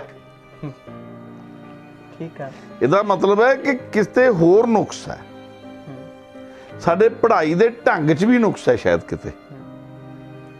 ਤੁਸੀਂ ਕਿਵੇਂ ਦੇਖਦੇ? ਮੈਂ ਇਹੀ ਇਸੇ ਤਰ੍ਹਾਂ ਹੀ ਦੇਖ ਰਿਹਾ ਨਾ। ਅਸਲ ਦੇ ਵਿੱਚ ਮੈਨੂੰ ਜਿਹੜਾ ਲੱਗਦਾ ਨਾ ਉਹ ਇਹ ਹੈ ਕਿ ਬੰਦੇ ਨੇ ਬਹੁਤ ਹੌਲੀ ਹੌਲੀ ਤਬਦੀਲ ਹੋਣਾ। ਉਹ ਪ੍ਰੋਸੈਸ ਬਹੁਤ ਸਲੋ ਹੈ। ਉਹ ਪ੍ਰੋਸੈਸ ਤੇਜ਼ ਹੋ ਜਾਂਦਾ ਹੁੰਦਾ ਜਦੋਂ ਕਿਤੇ ਨਾਲ ਕੋਈ ਲੋਕ ਮੂਵਮੈਂਟ ਖੜੀ ਹੋ ਜੇ। ਜਦੋਂ ਲੋਕ ਮੂਵਮੈਂਟ ਨਾ ਖੜੀ ਹੋਈ ਉਦੋਂ ਬਹੁਤ ਸਲੋ ਪ੍ਰੋਸੈਸ ਹੈ। ਕਿਤਾਬ ਲੋਕਾਂ ਤੱਕ ਜਾਣੀ ਚਾਹੀਦੀ ਹੈ। ਬਹੁਤ ਸਾਰੇ ਲੋਕ ਲੈ ਕੇ ਵੀ ਜਾ ਰਹੇ। ਹੁਣ ਤੁਹਾਡਾ ਇਹ ਤਕਰੀਬਨ ਉਲਾਮਾ ਖਤਮ ਹੈ ਕਿ ਕਿਤਾਬ ਥੱਲੇ ਜਾ ਨਹੀਂ ਰਹੀ। ਜਿਨ੍ਹਾਂ ਤੱਕ ਤੁਸੀਂ ਕਹਿੰਦੇ ਹੋ ਵੀ ਜਿਨ੍ਹਾਂ ਲਈ ਲਿਖਿਆ ਜਾ ਰਿਹਾ ਉਹਨਾਂ ਤੱਕ ਕਦੇ ਨਹੀਂ ਹੋ ਜਾਣੀ। ਫਿਰ ਉਹਦਾ ਫਾਇਦਾ ਕੀ, ਉਹਦੀ ਐਗਜ਼ਿਸਟੈਂਸ ਕੀ ਆ? ਕੀ ਕਿਸੇ ਵੀ ਸਿਸਟਮ ਨੂੰ ਸਿਰਫ ਕੰਮ ਕਰਨ ਵਾਲੇ ਲੋਕ ਆਪਰੇਟ ਕਰਦੇ ਨੇ? ਕੰਮ ਕਰਨ ਵਾਲੇ ਲੋਕ ਕੰਮ ਕਰਦੇ ਨੇ। ਜਿਹੜੇ ਲੋਕਾਂ ਨੇ ਉਸ ਸਿਸਟਮ ਨੂੰ ਆਪਰੇਟ ਕਰਨਾ, ਉਹਨਾਂ ਨੂੰ ਇਸ ਗੱਲ ਦੀ ਸਮਝ ਆਵੇ ਕਿ ਕੰਮ ਕਰਨ ਵਾਲੇ ਲੋਕਾਂ ਦੀ ਹਾਲਤ ਮਾੜੀ ਹੈ, ਇਹਨਾਂ ਦੀ ਹਾਲਤ ਬਿਹਤਰ ਹੋਣੀ ਚਾਹੀਦੀ ਹੈ। ਇਸ ਲਈ ਹੁੰਦਾ ਹੈ। ਸਾਰਿਆਂ ਲਈ ਸਾਰਾ ਕੁਝ ਸਾਰਿਆਂ ਲਈ ਨਹੀਂ ਹੁੰਦਾ। ਪਰ ਉਹਨਾਂ ਦੀ ਆਰਟ ਦੇ ਵਿੱਚ ਤਾਂ ਲਿਖਿਆ ਜਾ ਰਿਹਾ ਨਾ। ਆਰਟ ਦਾ ਕੀ ਮਤਲਬ ਹੋਇਆ ਲਿਖਿਆ ਜਾ ਰਿਹਾ? ਆਰਟ ਦਾ ਮਤਲਬ ਲੈ ਕੇ ਕੋਈ ਫਰੇਮ ਕਰਦਾ ਕਿਸੇ ਨੇ। ਕਿਸੇ ਲੇਖਕ ਨੇ ਜੇ ਮਜ਼ਦੂਰ ਬਾਰੇ ਲਿਖਤਾ ਤੇ ਉਹਨੇ ਕੋਈ ਫਰਾਡ ਕਰ ਲਿਆ? ਨਹੀਂ, ਫਰਾਡ ਤਾਂ ਨਹੀਂ। ਆਰਟ ਲੈ ਕੇ ਤਾਂ ਫਰਾਡ ਹੁੰਦੇ ਨੇ, ਧੋਖੇ ਹੁੰਦੇ ਨੇ। ਪਰ ਉਹਨਾਂ ਤੱਕ ਪਹੁੰਚਣਾ ਵੀ ਚਾਹੀਦਾ ਨਾ। ਉਹ ਇੱਕ ਮਿੰਟ, ਲੇਖਕ ਕੀ ਕਰੇ? ਨਹੀਂ, ਪ੍ਰੈਕਟੀਕਲੀ ਵੀ ਉੱਥੇ ਲੇਖਕ ਕਿਵੇਂ ਵਿਤਰੇ ਉੱਥੇ ਜਾ ਕੇ? ਬਹੁਤ ਸਾਰੀਆਂ ਮੂਵਮੈਂਟਸ ਹੋਈਆਂ ਵਾ, ਉਹਨਾਂ ਵਿੱਚ ਜਾ ਸਕਦਾ। ਕੌਣ ਲੇਖਕ ਕਿਵੇਂ ਵਿਤਰੇ? ਇੱਕ ਮਿੰਟ, ਨਹੀਂ ਲੇਖਕ ਤੇਰੇ ਕਿਸਾਨ ਵਿੱਚ ਜਾ ਕੇ ਕਿਵੇਂ ਵਿਤਰੇ? ਕਿਸਾਨ ਦੇ ਬਾਰੇ ਲਿਖ ਸਕਦਾ, ਕਿਸਾਨ ਦੇ ਨਾਲ ਪ੍ਰੈਕਟੀਕਲੀ ਕਿਉਂ ਨਹੀਂ ਕਿਵੇਂ ਗੁਜ਼ਰ ਸਕਦਾ? ਉਹਨਾਂ ਦੀ ਮੂਵਮੈਂਟਸ ਦੇ ਵਿੱਚ ਸ਼ਾਮਲ ਹੋਇਆ ਜਾ ਕਿਵੇਂ ਹੋ ਸਕਦਾ? ਮੂਵਮੈਂਟ ਦਾ ਜੋ ਉਹਨਾਂ ਦੀਆਂ ਆਪਦੀਆਂ ਨਹੀਂ ਬਣ ਰਹੀਆਂ। ਕਿਸਾਨਾਂ ਨੇ ਯਾਰ ਇੱਕ ਮਿੰਟ, ਉਹ ਮੈਨੂੰ ਇੱਕ ਮਿੰਟ, ਰੇਲਾਂ ਰੋਕੀਆਂ। ਮੈਂ ਜਿਹੜੀ ਗੱਲ ਕਹਿ ਰਿਹਾ, ਮੂਵਮੈਂਟ ਤਾਂ ਲੇਖਕਾਂ ਦੀ ਆਪਣੀ ਨਹੀਂ ਬਣ ਰਹੀ। ਜੇ ਉਹ ਕਿਸੇ ਮੂਵਮੈਂਟ 'ਚ ਜਾਣ ਜੋਗਾ ਹੁੰਦਾ ਤੇ ਉਹ ਆਪਦੀ ਮੂਵਮੈਂਟ ਨਾ ਬਣਾ ਲੈਂਦਾ। ਫਿਰ ਉਹ ਪ੍ਰੋਬਲਮ ਉੱਥੇ ਹੈਗੀ ਆ ਪ੍ਰੋਬਲਮ। ਮੈਂ ਤਾਂ ਤੁਹਾਨੂੰ ਪਹਿਲਾਂ ਕਹਿ ਰਿਹਾ। ਇਹ ਜਿਵੇਂ ਤੁਸੀਂ ਪਹਿਲਾਂ ਕਿਹਾ ਵਾ ਦਲਜੀਤ, ਤੁਸੀਂ ਇੱਕ ਮਿੰਟ, ਤੁਹਾਡਾ ਸੰਕਟ ਪਤਾ ਕੀ ਹੈ? ਤੁਸੀਂ ਲੇਖਕ ਨੂੰ ਇੱਕ ਸਰਬ ਸ਼ਕਤੀਮਾਨ ਆਦਰਸ਼ ਵਿਅਕਤੀ ਦੇ ਰੂਪ 'ਚ ਚਿਤਰਦੇ ਹੋ। ਨਹੀਂ, ਉਹ ਆਪਣੇ ਆਪ ਨੂੰ ਪੇਸ਼ ਕਰਦਾ ਨਹੀਂ ਕਰਦਾ। ਤੁਸੀਂ ਲਿਖਤ ਪੜ੍ਹੋ ਤਾਂ ਸਹੀ। ਵਿਦਿਆਰਥੀ ਸਾਹਿਬ, ਜਦੋਂ ਚੋਣਾਂ ਹੁੰਦੀਆਂ ਉਦੋਂ ਇਸੇ ਮੁੱਦੇ ਨੂੰ ਲੈ ਕੇ ਹੁੰਦੀਆਂ ਕਿ ਇਹ ਧਿਰ ਜਿਹੜੀ ਇਹ ਬੈਟਰ ਕੰਮ ਕਰੂਗੀ। ਮੈਨੂੰ ਦੱਸ ਵੀ ਕਿਹੜਾ ਲੇਖਕ ਹੈ, ਵੱਡਾ ਲੇਖਕ ਹੋਵੇ, ਉਹ ਆਪਣੇ ਆਪ ਨੂੰ ਆਦਰਸ਼ ਦੇ ਤੌਰ ਤੇ ਪੇਸ਼ ਕਰਦਾ? ਹੱਥ ਫੜ ਕੇ ਪਾਤਰ ਸਾਹਿਬ ਤੋਂ ਪੁੱਛ ਰਹੇ ਸੀ ਕਿ ਤੁਸੀਂ ਭਾਸ਼ਾ ਦੇ ਮੁੱਦੇ ਲਈ ਕੀ ਕਰ ਰਹੇ ਹੋ। ਲੋਕ ਤਵੱਕੋ ਰੱਖਦੇ ਆ ਉਹਨਾਂ ਤੋਂ। ਯਾਰ ਸੁਰਜੀਤ ਪਾਤਰ ਦਾ ਭਾਸ਼ਾ ਦੇ ਮੁੱਦੇ ਲਈ ਕੁਝ ਕਰਦਾ ਹੋਊਗਾ, ਕਿਸੇ ਨੂੰ ਕਹਿੰਦਾ ਹੋਊਗਾ। ਜਿਹੜੇ ਲੋਕਾਂ ਦੇ ਆਪਦੇ ਘਰ ਨੇਮ ਪਲੇਟ ਅੰਗਰੇਜ਼ੀ 'ਚ ਲੱਗੀ ਹੈ, ਉਹਨੂੰ ਕੀ ਹੱਕ ਹੈ ਸਵਾਲ ਕਰਨ ਦਾ? ਸੁਣੋ ਮੇਰੀ ਗੱਲ ਧਿਆਨ ਨਾਲ। ਲੇਖਕ ਨੂੰ ਤਾਂ ਇਹ ਸਵਾਲ ਹੋ ਗਿਆ ਕਿ ਭਾਈ ਤੂੰ ਪੰਜਾਬੀ ਲਈ ਕੀ ਕਰ ਰਿਹਾ? ਜਿਹਦੇ ਆਪਦੇ ਘਰ ਆਪਦੇ ਮੁੰਡੇ ਦੇ ਵਿਆਹ ਦਾ ਕਾਰਡ ਅੰਗਰੇਜ਼ੀ 'ਚ ਹੈ, ਉਹ ਜਾ ਕੇ ਉਹ ਤਾਂ ਤੁਹਾਨੂੰ ਕਿਸੇ ਸਰਕਾਰ ਨੇ ਨਹੀਂ ਨਾ ਕਿਹਾ ਨਾ, ਉਹ ਤਾਂ ਤੁਹਾਡੇ ਤੇ ਕੋਈ ਪ੍ਰੈਸ਼ਰ ਨਹੀਂ ਨਾ ਹੈਗਾ। ਤੇ ਜੇ ਉਹ ਤੁਸੀਂ ਆਪਦਾ ਪੰਜਾਬੀ, ਹਰ ਬੰਦਾ ਆਪਦੇ ਘਰ ਦਾ ਕੰਮ ਪੰਜਾਬੀ 'ਚ ਕਰਨ ਲੱਗ ਪਵੇ, ਕੀ ਇਹਦਾ ਮਸਲਾ ਹੱਲ ਨਾ ਹੋ ਜੇ? ਮੈਨੂੰ ਜਵਾਬ ਦੇ। ਹੋ ਸਕਦਾ। ਫਿਰ ਸਾਡੀ ਸਮੱਸਿਆ ਪਤਾ ਕੀ ਹੈ? ਅਸੀਂ ਲੀਡਰਾਂ 'ਚੋਂ ਵੀ ਮਸੀਹਾ ਲੱਭਦੇ ਆ, ਲੇਖਕਾਂ 'ਚੋਂ ਵੀ ਮਸੀਹਾ ਲੱਭਦੇ ਆ, ਪਾਠੀਆਂ 'ਚੋਂ ਵੀ ਮਸੀਹਾ ਲੱਭਦੇ ਆ। ਸਾਡੇ ਆਪਦੇ ਅਸੀਂ ਆਪਦਾ ਘਰ ਕਦੋਂ ਠੀਕ ਕਰਾਂਗੇ? ਬਿਲਕੁਲ, ਸਾਨੂੰ ਆਪ ਵੀ ਇਹਨਾਂ ਚੀਜ਼ਾਂ ਲਈ ਹੋਣਾ ਚਾਹੀਦਾ। ਆ ਸੰਕਟ ਹੈ। ਠੀਕ ਹੈ, ਲੇਖਕ, ਮੈਂ ਤੈਨੂੰ ਪਹਿਲਾਂ ਕਿਹਾ ਕਿ ਪੰਜਾਬੀ ਦੀ ਲੜਾਈ ਚੰਗੀ ਲੜੀ ਗਈ, ਮਾੜੀ ਲੜੀ ਗਈ, ਘੱਟ ਲੜੀ ਗਈ। ਅਸੀਂ 200 ਬੰਦਾ ਇਕੱਠਾ ਕਰ ਸਕੇ, ਔਰ ਕੇਂਦਰੀ ਪੰਜਾਬੀ ਲੇਖਕ ਸਭਾ ਨਹੀਂ ਲੜੀ ਹੈ। ਠੀਕ ਹੈ, ਦੂਜੀ ਗੱਲ, ਕੇਂਦਰੀ ਪੰਜਾਬੀ ਲੇਖਕ ਸਭਾ ਇਸ ਤਰ੍ਹਾਂ ਨਹੀਂ ਲੜਾਈ ਲੜ ਸਕਦੀ ਕਿ ਉਹ ਕਿਸੇ ਹਾਈਵੇ ਤੇ ਲੱਗੇ ਬੋਰਡਾਂ ਨੂੰ ਕਾਲਾ ਕਰ ਦੇਵੇ। ਨਹੀਂ, ਇਹੋ ਜਿਹਾ ਨਹੀਂ ਕਰ ਸਕਦੀ। ਉਹ ਇੱਕ ਡਿਸਪਲਿਨ ਜਥੇਬੰਦੀ ਹੈ, ਉਹਦਾ ਆਪਣਾ ਇੱਕ ਢੰਗ ਹੈ। ਕੇਂਦਰੀ ਪੰਜਾਬੀ ਲੇਖਕ ਸਭਾ 'ਚ 100 ਨੁਕਸ ਨੇ। ਅਸੀਂ ਪੋਲੀਟੀਕਲ ਸੰਕੀਰਨਤਾ ਦਾ ਵੀ ਸ਼ਿਕਾਰ ਹਾਂ, ਕੋਈ ਮਸਲਾ ਨਹੀਂ, ਪਰ ਪੰਜਾਬੀ ਦੀ ਲੜਾਈ ਚੰਗੀ ਮਾੜੀ ਲੜੀ ਕੇਂਦਰੀ ਪੰਜਾਬੀ ਲੇਖਕ ਸਭਾ ਨਹੀਂ ਹੈ ਬਈ। ਇਹ ਕ੍ਰੈਡਿਟ ਤੁਸੀਂ ਉਹਦੇ ਕੋਲੋਂ ਨਹੀਂ ਖੋਲ ਸਕਦੇ। ਭਾਸ਼ਾ ਦੇ ਸਿਲਸਿਲੇ ਤੇ ਗੱਲ ਕਰਦੇ ਰਹੇ ਆਪਾਂ, ਭਾਸ਼ਾ ਦੇ ਬਾਰੇ ਯੂਨੈਸਕੋ ਦੀ ਰਿਪੋਰਟ ਆਈ ਸੀ। ਮੈਂ ਕੋਈ ਭਾਸ਼ਾ ਵਿਗਿਆਨੀ ਨਹੀਂ ਹੈ, ਮੈਨੂੰ ਤਾਂ ਮੋਟਾ ਜਿੰਨਾ ਕਿ ਮੈਨੂੰ ਸਮਝ ਆਉਂਦੀ ਹੈ। ਨਹੀਂ, ਉਹੀ ਵਿਦਿਆਰਥੀ ਜੀ, ਤੁਸੀਂ ਕਵੀ ਹੋ, ਤੁਸੀਂ ਐਜ਼ ਅ ਸਾਹਿਤਕਾਰ ਵੀ ਹੋ, ਇੱਕ ਤੁਹਾਡਾ ਓਪੀਨੀਅਨ ਵੀ ਹੈ, ਆਪਦਾ ਨਜ਼ਰੀਆ, ਇੱਕ ਲੰਮਾ ਤਜਰਬਾ ਤੁਹਾਡੇ ਕੋਲ। ਯੂਨੈਸਕੋ ਦੀ ਰਿਪੋਰਟ ਆ ਕਿ ਜਿਵੇਂ ਕਿ ਭਾਸ਼ਾ ਜਿਹੜੀ ਉਹ 40-50 ਸਾਲ ਬਾਅਦ ਪੰਜਾਬੀ ਨੂੰ ਮਤਲਬ ਇਹ ਖਤਮ ਹੋ ਜੂਗੀ, ਜਦੋਂ ਕਿ ਭਾਸ਼ਾ ਵਿਗਿਆਨੀ ਕਹਿੰਦੇ ਆ ਕਿ ਭਾਸ਼ਾ ਡਿਵੈਲਪਿੰਗ ਸਿਸਟਮ ਆ, ਕਿ ਲਵੀ ਹਮੇਸ਼ਾ ਇਹ ਡਿਵੈਲਪ ਹੁੰਦੀ ਰਹਿੰਦੀ ਆ।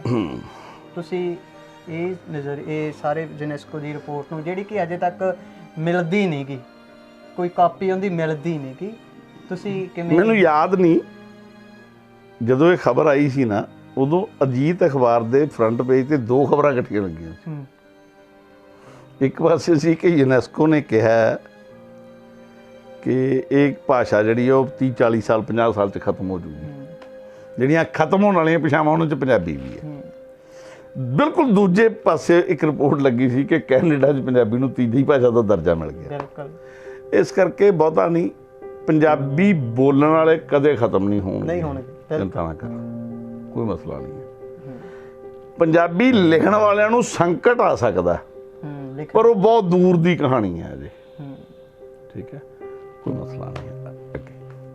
ਜਦੋਂ ਪੰਜਾਬੀ ਭਾਸ਼ਾ ਨਾਲ ਨਿਆਂ ਜਿਹੜਾ ਉਹ ਪੰਜਾਬ ਵਿੱਚ ਹੀ ਨਹੀਂ ਹੋ ਰਿਹਾ, ਜਦੋਂ ਇਹੋ ਜਿਹਾ ਸਿਚੁਏਸ਼ਨ ਪੈਦਾ ਹੋਈ ਪਈ ਆ, ਤਾਂ ਬਹੁਤ ਸਾਰੇ ਕਾਲਜ ਆ, ਉਹਨਾਂ ਵਿੱਚ ਹਾਇਰ ਸਟੱਡੀ ਬੰਦ ਹੋਣ ਦੀ ਕਗਾਰ 'ਤੇ ਆ, ਕਿਉਂਕਿ ਜੌਬਸ ਵਗੈਰਾ ਇਸ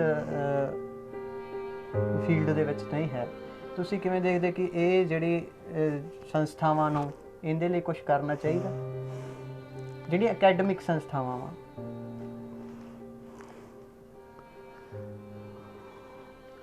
ਤੁਹਾਨੂੰ ਕੀ ਲੱਗਦਾ ਕਿ ਮੈਂ ਮਤਲਬ ਐਜੂਕੇਸ਼ਨ ਦਾ ਵਿਰੋਧੀ ਹਾਂ? ਮੈਨੂੰ ਤਾਂ ਲੱਗਦਾ ਹਮੈਤੀ। ਫਿਰ ਜੇ ਹਮੈਤੀਆਂ ਤਾਂ ਮੇਰਾ ਜਵਾਬ ਹੋਏਗਾ ਹਾਂ, ਇਹਨਾਂ ਸੰਸਥਾਵਾਂ ਲਈ ਕੁਝ ਕਰਨਾ ਚਾਹੀਦਾ। ਪਰ ਇਹ ਤੁਹਾਨੂੰ ਕੀ ਲੱਗ ਰਿਹਾ ਕਰ ਰਹੀਆਂ ਇਹ ਸੰਸਥਾਵਾਂ ਆਪਦਾ ਫਰਜ਼ ਅਦਾ ਕਰ ਰਹੀਆਂ? ਪ੍ਰਭੂ, ਜਿਸ ਸੰਸਥਾ ਕੋਲੇ ਸਕੂਲ ਆਪਣਾ ਉਹਦਾ ਟੀਚਰ ਨਹੀਂ ਹੈ, ਜਿਸ ਸੰਸਥਾ ਕੋਲੇ ਸਟਾਫ ਨਹੀਂ ਹੈ, ਜਿਸ ਸੰਸਥਾ ਕੋਲੇ ਇਨਫਰਾਸਟ੍ਰਕਚਰ ਨਹੀਂ, ਉਹ ਕੀ ਕਰੂਗਾ ਯਾਰ? ਮੈਨੂੰ ਜਵਾਬ ਦੇ ਪਹਿਲਾਂ। ਉਹੀ ਕਹਿ, ਤੁਹਾਡੇ ਕੋਲੇ 45 ਦੇ ਕਰੀਬ ਗਵਰਨਮੈਂਟ ਕਾਲਜ ਨੇ, ਤੇ 45 ਗਵਰਨਮੈਂਟ ਕਾਲਜਾਂ ਦੇ ਵਿੱਚ ਰਾਉਂਡ ਅਬਾਊਟ 15 ਤੋਂ 18% ਦੀ ਉਹ ਹੈ ਵੈਕੈਂਸੀ ਹੈ। 15 ਤੋਂ 18% ਟੀਚਰ ਨੇ ਪਰਮਾਨੈਂਟ।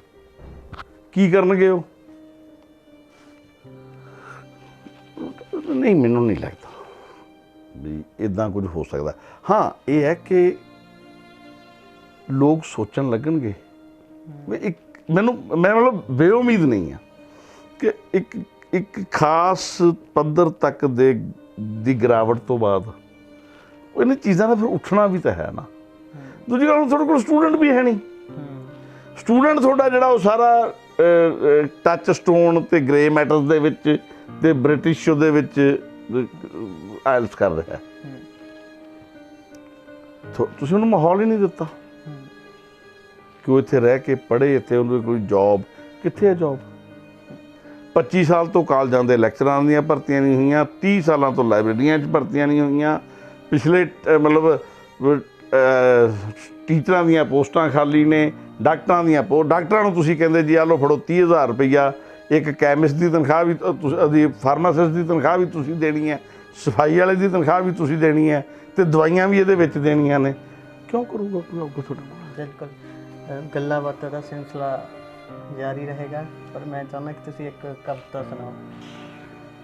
ਮੇਰੇ ਬੈਗ ਦੀ ਇੱਕ ਨੁੱਕਰ ਵਿੱਚ, ਮੇਰੇ ਬੈਗ ਦੀ ਇੱਕ ਜੇਬ ਵਿੱਚ ਤਿੜਕੇ ਸੁਪਨੇ ਪਏ ਹਨ, ਦੂਜੀ ਵਿੱਚ ਅਧੂਰੀਆਂ ਖਾਹਿਸ਼ਾਂ ਦਾ ਪੈਕੇਟ, ਯੁਗਾਂ ਪੁਰਾਣੀਆਂ ਯਾਦਾਂ ਨੂੰ ਮੈਂ ਤੈਅ ਕਰਕੇ ਰੱਖਿਆ ਹੋਇਆ ਹੈ ਇਸ ਵਿੱਚ। ਇਸੇ ਬੈਗ ਦੀ ਇੱਕ ਨੁੱਕਰ ਵਿੱਚ ਕੁਝ ਪੁਰਾਣੇ ਖੱਤ ਪਏ ਨੇ, ਨਾਮ ਵੀ ਪਏ ਹੁੰਦੇ ਤਾਂ ਵੀ ਕੋਈ ਫਰਕ ਨਹੀਂ ਸੀ ਪੈਣਾ। ਤਹਿਰੀਰ ਉਹਨਾਂ ਦੀ ਹਰਫ ਬਹਰਫ ਯਾਦ ਹੈ ਮੈਨੂੰ। ਬਹੁਤ ਸੰਭਾਲ ਕੇ ਰੱਖਦਾ ਹਾਂ ਮੈਂ ਇਹ ਬੈਗ ਆਪਣੇ ਆਪ ਤੋਂ ਵੀ। ਫਿਰ ਵੀ ਪਤਾ ਨਹੀਂ ਕੀ ਵਾਪਰਦਾ ਹੈ ਮੇਰੇ ਨਾਲ, ਜਦੋਂ ਵੀ ਸਫ਼ਰ ਤੇ ਤੁਰਦਾ ਹਾਂ ਇਹ ਬੈਗ ਮੇਰੇ ਨਾਲ ਨਾਲ ਤੁਰਨ ਲੱਗਦਾ।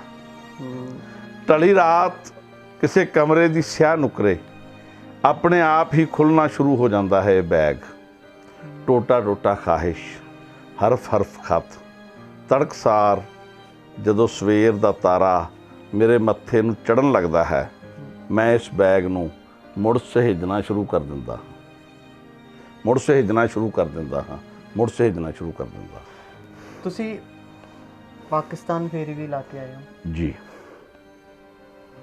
ਪਾਕਿਸਤਾਨ ਇੱਥੋਂ ਨਾਲ ਦਿਸਦਾ ਹੋਊਗਾ, ਫਿਰੋਜ਼ਪੁਰ ਦੇ ਕਈ ਪਿੰਡ ਇਹੋ ਜਿਹੇ ਹੋਣਗੇ ਜਿੱਥੋਂ ਪਾਕਿਸਤਾਨ ਦੀ ਆਵਾਮ ਅਸੀਂ ਦੇ ਦਰਸ਼ਨ ਕੀਤੇ ਜਾ ਸਕਦੇ ਨੇ। ਜੀ ਜੀ।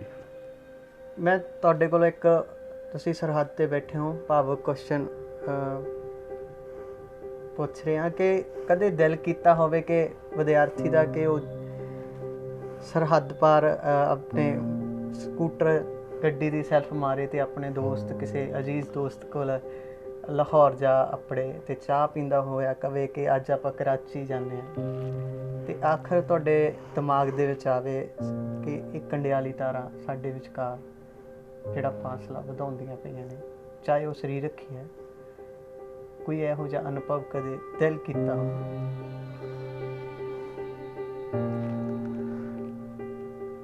ਦਲਜੀਤ, ਮੈਂ ਹੱਲਿਆਂ ਤੋਂ 21 ਵਰੇ ਬਾਅਦ ਜੰਮਿਆ। 47 ਦੇ ਹੱਲੇ ਨੇ 61 ਦਾ ਮੇਰਾ ਜਨਮ ਜਨਮ। ਮੈਂ ਵੀ ਇੱਕ ਸਧਾਰਨ ਬੰਦੇ ਵਾਂਗ ਇਹੀ ਸੋਚਦਾ ਹੁੰਦਾ ਸੀ, ਠੀਕ ਹੈ ਮੁਲਕ ਹੈ, ਇੱਕ ਮੁਲਕ ਹੈ। 1993 ਚ ਮੇਰੇ ਦਾਦਾ ਜੀ ਦੀ ਡੈਥ ਹੁੰਦੀ ਤੇ ਉਹਨਾਂ ਦੀ ਉਮਰ ਉਸ ਵੇਲੇ 102 ਸਾਲ ਸੀ। ਉਹਨਾਂ ਡੈਥ ਤੋਂ ਕੁਝ ਸਮਾਂ ਪਹਿਲਾਂ ਉਹ ਹੋਸ਼ ਵਿੱਚ ਆਉਂਦੇ ਨੇ, ਕੋਮਾ 'ਚ ਸੀਗੇ। ਮੇਰੇ ਫਾਦਰ ਨੂੰ ਕਹਿੰਦੇ ਨੇ ਵੀ ਮਾਮਦੀਨ ਨੂੰ ਬੁਲਾਓ।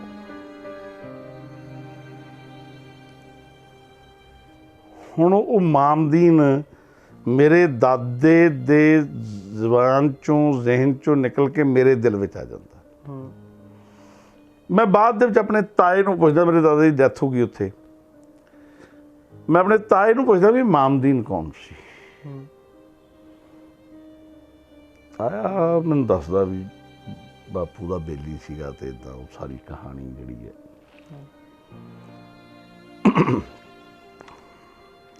ਮੈਂ ਫਿਰ ਉਸ ਮਾਮਦੀਨ ਨੂੰ ਲੱਭਣ ਲਈ 2007 ਦੇ ਵਿੱਚ ਪਾਕਿਸਤਾਨ ਜਾਂਦਾ।